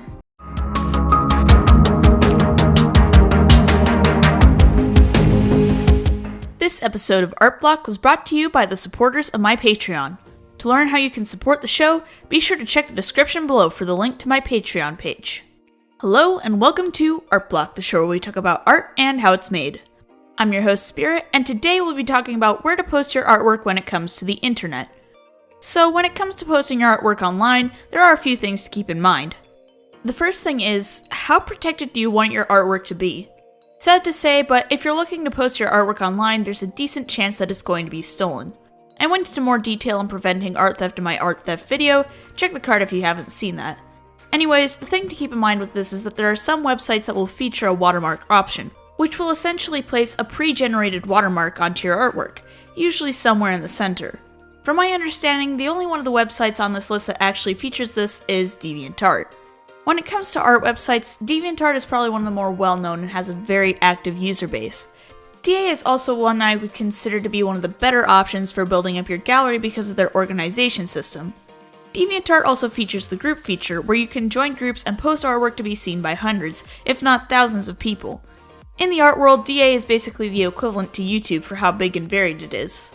Unfortunately, there are some downsides to using DA. While there are a lot of users on the website, it is pretty hard to get a decent viewership due to just how many people are using the website and how much is going through at once. You'll have to join and post to a lot of groups before you'll get a decent following, and even then it takes a while. There's also the issue of the system updates. Now, DA is nowhere near YouTube, and thankfully they do have a little bit better practice when it comes to how they announce their changes. But to use an example, there was a recent change to the website's URL system. Now, I had ordered my business cards with the old URL system, and they announced the change the day that the cards had been shipped. Granted, the card part wasn't their fault, but they could have given at least a 2 weeks warning before changing it. At least they'll tell us when something has changed, unlike a certain other platform I know. The last thing to know about DeviantArt isn't really a pro or a con, it's just something I've noticed, but DA's color palette isn't exactly the most appealing. Granted, it's not early 2000s rainbow by any measure, but I personally feel like given that a lot of websites have a darker theme, the grayish green look isn't that great given the fact that we're looking for art. The next thing to ask yourself is, how many views do you want in comparison to your fan base? If you simply want your art to be seen by a lot of people, then Twitter is a good way to go. This is where the advantage of linear timelines come into play. Since everything is being shown to you one after the other, every time something appears in your timeline, you are contributing at least one view. There's also the advantage of the interaction system. Unlike DeviantArt, Twitter has retweets and likes which get substantially more views on a single piece of art than the former option. Every like, comment, and retweet puts the original tweet into the timelines of other people and gets another pair of eyes on your work. However, like before, there are some problems using Twitter. While Twitter is good for getting people to see your work, it isn't the best when it comes to the longevity of your gallery and viewership. For one, unless you dedicate your account to art and only art, it's incredibly difficult to find a specific piece of artwork. There is no search bar or titling system, and the only means of finding an older work is to manually scroll through someone's photos until you find the original drawing. Twitter also isn't the best for developing a fan base. Since people will usually just fave and keep scrolling, the odds of them actually following you for your work are somewhat low. Not to mention, Twitter actually compresses images down, so it's difficult to view stuff in full resolution. Also, just as a fair warning to everyone under 18, there is no official content filter on Twitter, so there's an easy chance that you could accidentally have some not-so-friendly art pop up on your feed, depending on what hashtags you look up, that is. Personally, I just keep scrolling like, hey, it's no big deal, people like what they like, but if you're younger and would rather not see that kind of stuff, then I would suggest maybe holding off on the art side of Twitter. However, if you're looking for a site that's a bit more friendly, one great place to go is Amino. And before anyone asks, no, I'm not sponsored by Amino. Amino is essentially an app that you use on your phone and allows you to join different groups based off of your interests. From my understanding, the app is very friendly to all ages and is generally a troll-free place. Which is great because you won't have to worry as much about people being overly rude to you or coming across unwanted material. I personally haven't used the app, but from what I've heard there's the main Amino app and then there's specific Amino groups where you can talk to people with similar interests. I have actually been considering getting an Amino account for art/furry stuff, but I'm still a little undecided, so if there's a good portion of you guys who are on Amino and like to see me on that platform, tell me in the comments. I might jump on it if people are interested.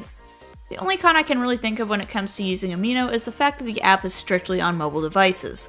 This is fine if you're someone who's cool with using their phone, but especially for artists who do a lot of work on their computer, posting artwork can take a couple extra steps and overall be a pain in the butt. Personally, I think if Amino really wanted to blow the other platforms out of the water, it would be great for them to have a desktop version of the app with the same features, but what they do is ultimately up to them. Now, what if you're looking for a whole website specifically to fit your interest? Well, this is where a website called For Affinity comes into play. Admittedly, this is the only one that I know that focuses specifically on a particular fandom, but for those interested in anthropomorphism, then this might just be the place for you. Fur Affinity has its appeal not only in the fact that it's based around a singular interest, but it also uses the same sort of gallery setup as DeviantArt. Not only that, but the search options are a little more extensive when it comes to finding artwork you want. While I personally can't vouch for it, FA also has a Save for Work filter which will hide a lot of the adult artwork from those who have said filter on. The filter is automatically on for anyone who doesn't have an account, and there are also some options to have your account viewable only to those with FA accounts. Due to the fandom-focused nature of Fur Affinity, it's also a lot easier to find clients for paid work since everyone has a similar interest on the site. Unfortunately, one of the issues with FA that I've heard of is that the site has had cases where passwords have been leaked, so definitely make a new password that's different from all of your other accounts if you're planning to use this site. I'll also give fair warning that FA has some pretty interesting stuff on it, so I wouldn't recommend signing up until you're over 18 and are ready for some more interesting art. Alright, so a good portion of the platforms I mentioned are good for showing off art, but I want to discuss two platforms that I've heard people use quite a bit for business, and those are Facebook and Instagram. While I have personally used DeviantArt for a majority of my run, I've heard a lot of people will use these platforms for developing businesses, and I can kind of see why. Like DA and Amino, Facebook has a group function which allows you to find people with similar interests. The general layout of Facebook and the higher amount of page organization compared to, say, Twitter, allows for users to build a more business-friendly page. It's also often cited that Facebook's crowd is more of an adult audience, with their largest part of their demographics being shown to be aged 25 to 34. From my understanding, the reason why Facebook is used by a lot of businesses is because it's easy enough to organize a page to show off what your business can do, but it's also accessible enough to the average audience. Granted, since Facebook isn't quite as popular as Twitter or DeviantArt, you might have some difficulty building up an audience. However, a lot of the business pages I've seen on Facebook tend to look a little bit more professional than the previous two mentioned. I should also mention that if you're a one-man band, so to speak, when it comes to running your business, Facebook's group function can give you the opportunities to find collaborators who can promote and expand your business. Just be aware that a lot of the people you'll be dealing with on the site are going to be of an older age, so try to carry a more professional air if you can. Now, as for Instagram, I personally have never used the platform myself, but one big advantage to Instagram is its photo sharing capability. I've heard a lot of artists and creators have been able to start on Instagram and grow their audience quickly due to the friendliness of the platform. While Twitter also has a form of instant messaging, from my understanding, Instagram's private messaging system is a little easier for upholding conversations and getting information a lot faster. Not only that, but Instagram has a desktop feature, which will make it a lot easier to upload photographs and digital pieces of art. Sadly, like all the platforms before, Instagram does have a few cons. For one, if you're creating art of an adult-oriented nature, you probably won't be able to post that on Instagram. I think there are certain things you're allowed to post, such as artistic nudity, but X-rated content from what I know is prohibited. Another issue with Instagram is that you have a lot of younger people and a lot of trolls. Of course, there's nothing wrong with having a bunch of younger people on your platform. It just means that if you're looking for financially stable people to commission you, then you might have a harder time by comparison to some of the other platforms. Trolls are something to be aware of too. They're on every platform, but just be prepared to have some thick skin and sometimes swallow your pride. And those are some of the websites where you can post your artwork. Are there any websites that you feel should have been on this list, and what do you guys think of the aforementioned sites? Drop your thoughts in the comments below. If you liked what you saw and you want to see more, make sure to subscribe and hit the bell. It supports me and is practically free. Also be sure to follow me on Twitter and DeviantArt, where I post artwork and updates about the show. Want to chat with me? Well, I have a Discord server where you can do just that. I'm online pretty frequently, so make sure to check the description below for all necessary links. Thank you all so much for watching. I'm Spirit, and I'll see you next time.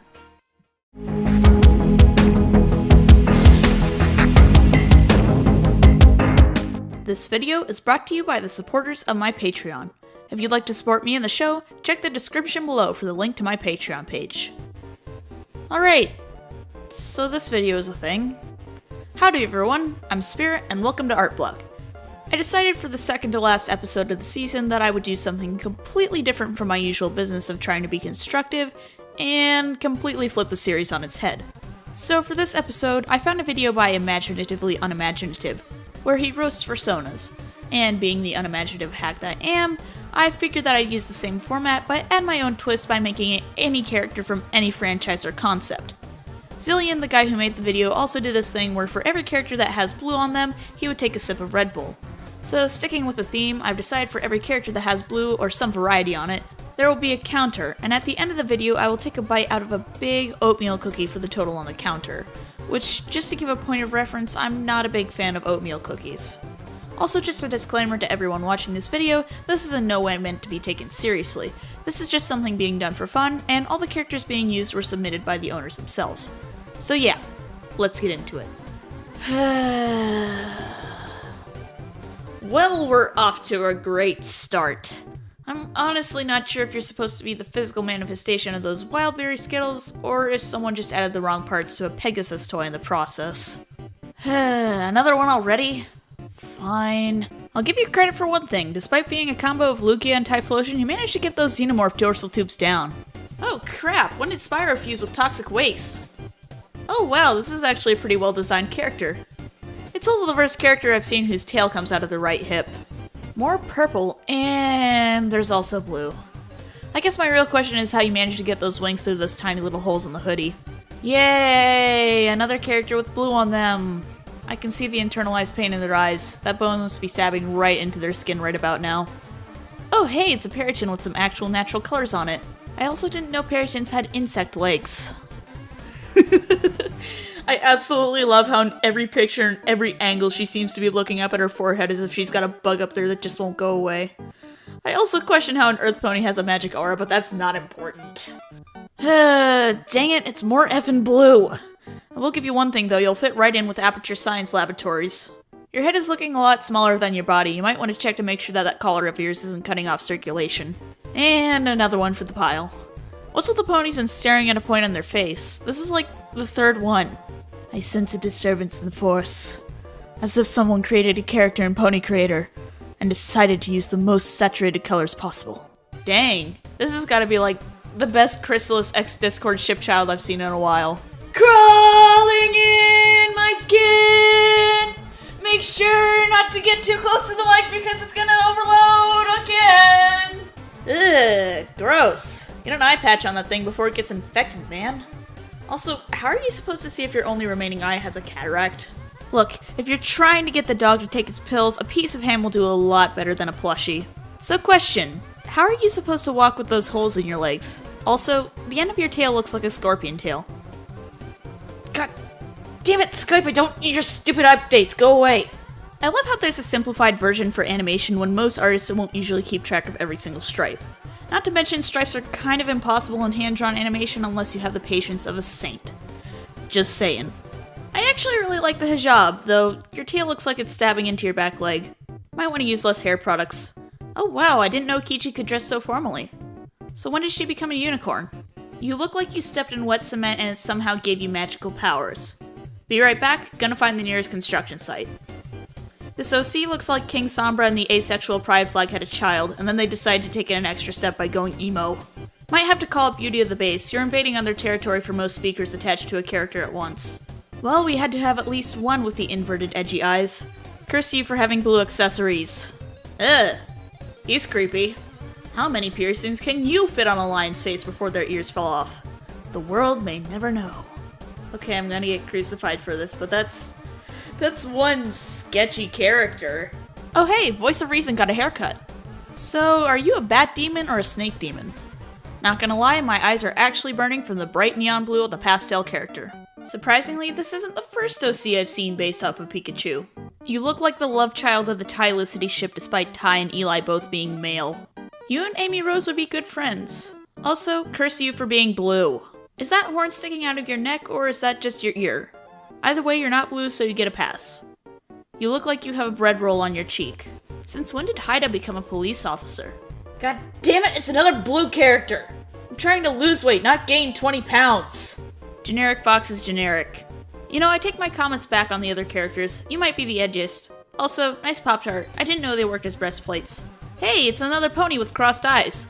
I approve of the floof, though. Oh, come on! So, our total number of characters out of the 40 OCs I looked at, 23 of them had some version of blue. So, to live up to my promise, here's me taking 23 bites out of a big oatmeal cookie. Alright everyone, moment of truth.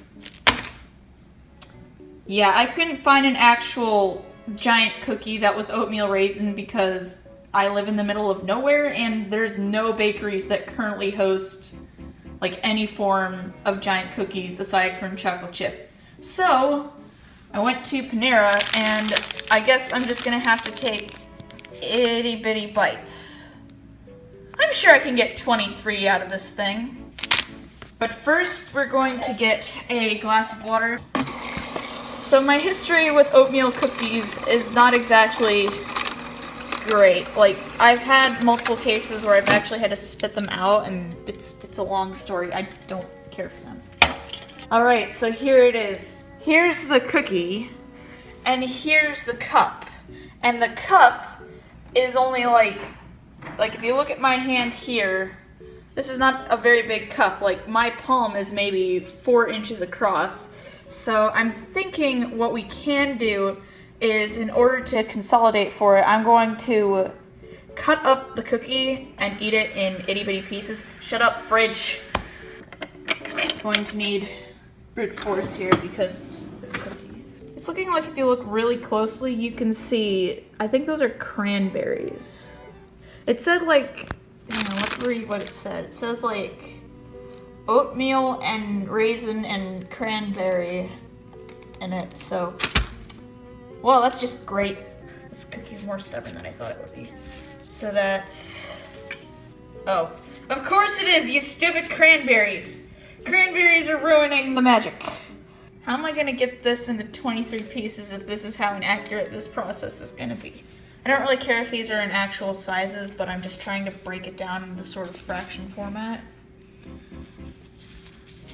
So what we can maybe do is, I'll cut these into, because these need to go into thirds. So maybe what I'll do is, let's line them up. This, let's see, 1, 2, get off, 4, 8, 9, 10, 11, 12. I'm gonna get to editing this and I'm gonna realize how many times my hand was in the frame and it's like, curse you. Either that or I just made the mistake of recording on a phone. 20, 21, 22, 23, 24. Okay, so 1 bite of cookie for every character that had blue. And I had, well, actually, I only had 23, I think, that had blue on them. So what we're gonna do, we're gonna take this big boy, and he's not going to go in my mouth because screw you, cranberries. All right, so we're gonna go ahead and start with this one.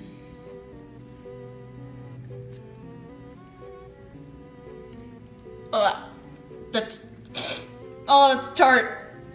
I was expecting it to be like, I was expecting it to be tart, not that tart. I'm already regretting this already. It's only piece number 2 and I'm regretting this.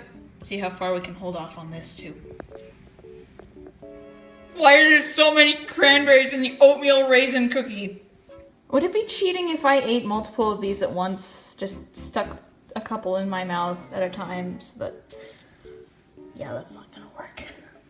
I think I've gotten to the point in the cookie where it's mostly oatmeal, so it's all, nope, cranberry. As soon as I'm about to say it, it's like, oh, this is getting to the point where it's tolerable. Nope. Why did I spend almost $3 on this thing? Oh, right, it's because no one else makes these. I would like plug my nose, but that's not a fitting, it's not a fitting punishment. I think this, oh, come on. I was about to say, I think this one might be sans cranberry. Well, screw you too. I shouldn't talk with my mouth full, but this wouldn't be entertaining if I wasn't talking. Ugh. Big cranberry. Ugh. Okay, screw this. I'm gonna take like 4 and just put them in my mouth, 4 little ones. Why are there so many cranberries in this one cookie? This cookie was like 4 or 5 inches in diameter. Oh no. Oh no. Oh no. This one's next. Okay, you're going in the track. I don't know if you guys can hear me chewing on camera, but I am legit eating these. Like, I'm gonna have to cut this down a lot. This is just... Let's hope. This looks like it was part of the same piece, because it's actually two pieces, but it looks like it was part of the same piece. I made it through, though. Let's get some water. Actually, cheers. See, this is what happens when you eat cranberry cookies.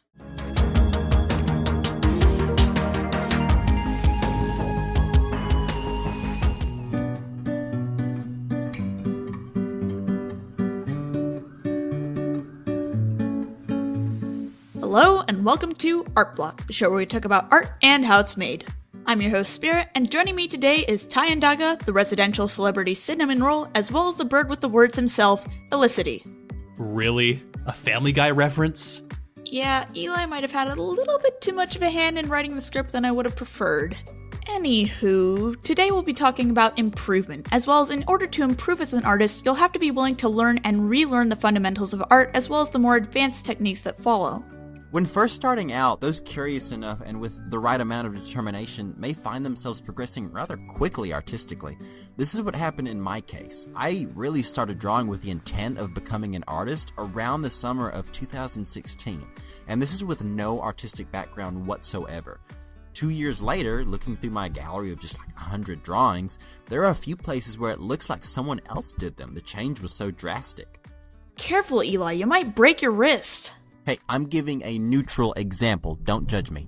You can go from stick figures to a decent cartoon character in a short amount of time. And once you draw that first really good drawing, sketch, or painting, you may find yourself in love with the style and the characters that you've created. The problem then therein lies when you look up from your drawing tablet and see the art of others. Mama, look what I painted today at school.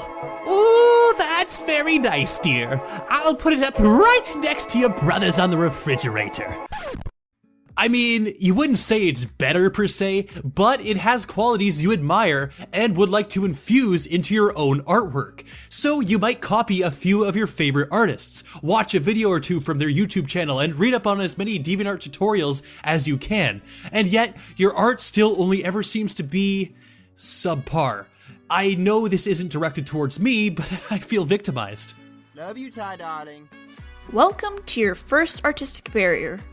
A really good way to explain this is to use the image of an ascending staircase. When you first start out, you may find yourself learning and improving quickly, taking small, easy steps. Yet, as you continue to practice and to learn, you find it harder and harder to get to that next level as the steps get higher and higher. This can lead to frustration and downright aggravation as you wonder what's wrong with you and why your art sucks. On the flip side of the coin, some artists may be satisfied with how their art looks at their artistic level and settle there. These are artists whose art doesn't really change much over long expanses of time. They found a system that works for them, and they're happy just where they are. If you desire to improve further than where you currently stand, you must realize that there is much more work to be done, and your artistic journey hasn't even begun yet. But where to start? Let me assure you that it's a much simpler answer than you'd assume: the beginning. Artist and designer James Victor said it best when he said, "You can't learn anything new until you are open enough to forget everything you think you know." It's the case that most artists begin their journey outside of a scholastic environment and thusly miss out on a lot of critical founding principles in drawing. You have to learn to draw what's real before you can fabricate what isn't. And time and again, in my own personal experience, I found anytime I'm stuck, going back to basics and working on my artistic foundations really helps me to improve further. Really? 'Cause I think you still owe me an art trade. Look at the time, it's your turn. This isn't over. Shading, line weight, color theory, anatomy, and light. Composition and balance. Ranges of tone and perspective. There are thousands upon hundreds of thousands of sources that can help you improve your fundamentals. And as your foundation grows, so does every aspect of your art. Speaking of aspect, Elicity, wasn't that what you used to call yourself? Yeah, let's not go there. There's no one single trick or tip that can help you improve aspects of your art, but instead an entire field of information that can help you overall. A common issue that I see with many artists and even in their own art is that they only ever draw the same thing in the same medium and the same style, the same way over and over and over again. This can cause artists to build drawing habits, which may hinder them as they continue to learn as a whole. But this stems from the biggest piece, and perhaps the most imprecise piece of artistic advice there is, the dreaded, just keep drawing. While this advice is true, it's incredibly general. Don't just keep drawing, draw with purpose. It's true, being stuck in a stylistic echo chamber will greatly hinder your ability to progress. But fortunately, it isn't that hard to get out of it once you realize that your foundation is where your artistic skill will come from, not the shiny, cel-shaded surface. Remember, your cartoons are only as good as your best real-life drawing. But beware cartoons, child, for they may lead you to the greatest pitfall of all. Style. Wait, style? How's that an artistic pitfall? I'm so glad you asked, Spy. Style is perhaps the most confining principle in art that I've found to date, yet the most attractive to every new prospective artist. We love artists for their style and wish to create one all our own so that we may someday be recognized, even adored for how we put marks to paper. Yet this is really a backwards desire and can lead many artists to frustration. You sound like you're gargling a thesaurus. Hey, I get wordy when I write, alright? Many artists believe that one style is unique to themselves, that it's derived from their identity, yet this is an error, as identity is a concept that we as humans, or in this case, Puritans, I guess, have made up, and so have we with style. Style is not what your art looks like, but instead is your experience and artistic skill tied to what you like, what interests you. That excuse that it's just my style is incredibly flimsy because you're saying this is what my art looks like and will look like as it is tied to me. It is not your style, but it is instead your choice to not improve, not to change. To grow, you must abandon style in exchange for expression. Your style will always be present, and if you'll improve, you'll never stay the same for long. Those that chase a certain style or are happy with their current style will be greatly hindered, as opposed to those that instead focus on improving their skills and not their style. Above all, it's important to keep in mind that art is not a complex creature. In the words of playwright August Wilson, the simpler it's said, the more eloquent it is. And so is it's the same for art. Art is many very simple concepts stacked on top of each other, and that if done correctly and in order will almost always ensure good art. At least in my opinion. Are you done? Well, there's a lot more, but we'd be here for hours. Ty, do you have anything to say? I thought so. Overall, the important thing to remember when improving your art is asking yourself what's important to you. Do you want to establish art as a career and learn all the ins and outs, or are you seeking to make it nothing more than a hobby and take commissions from time to time? In truth, art is both a form of experimentation and expression, a practice of finding your strengths and weaknesses as you grow as an artist. As an artist, no matter whether you're doing it just as a hobby or as a career, there's always something to keep in mind.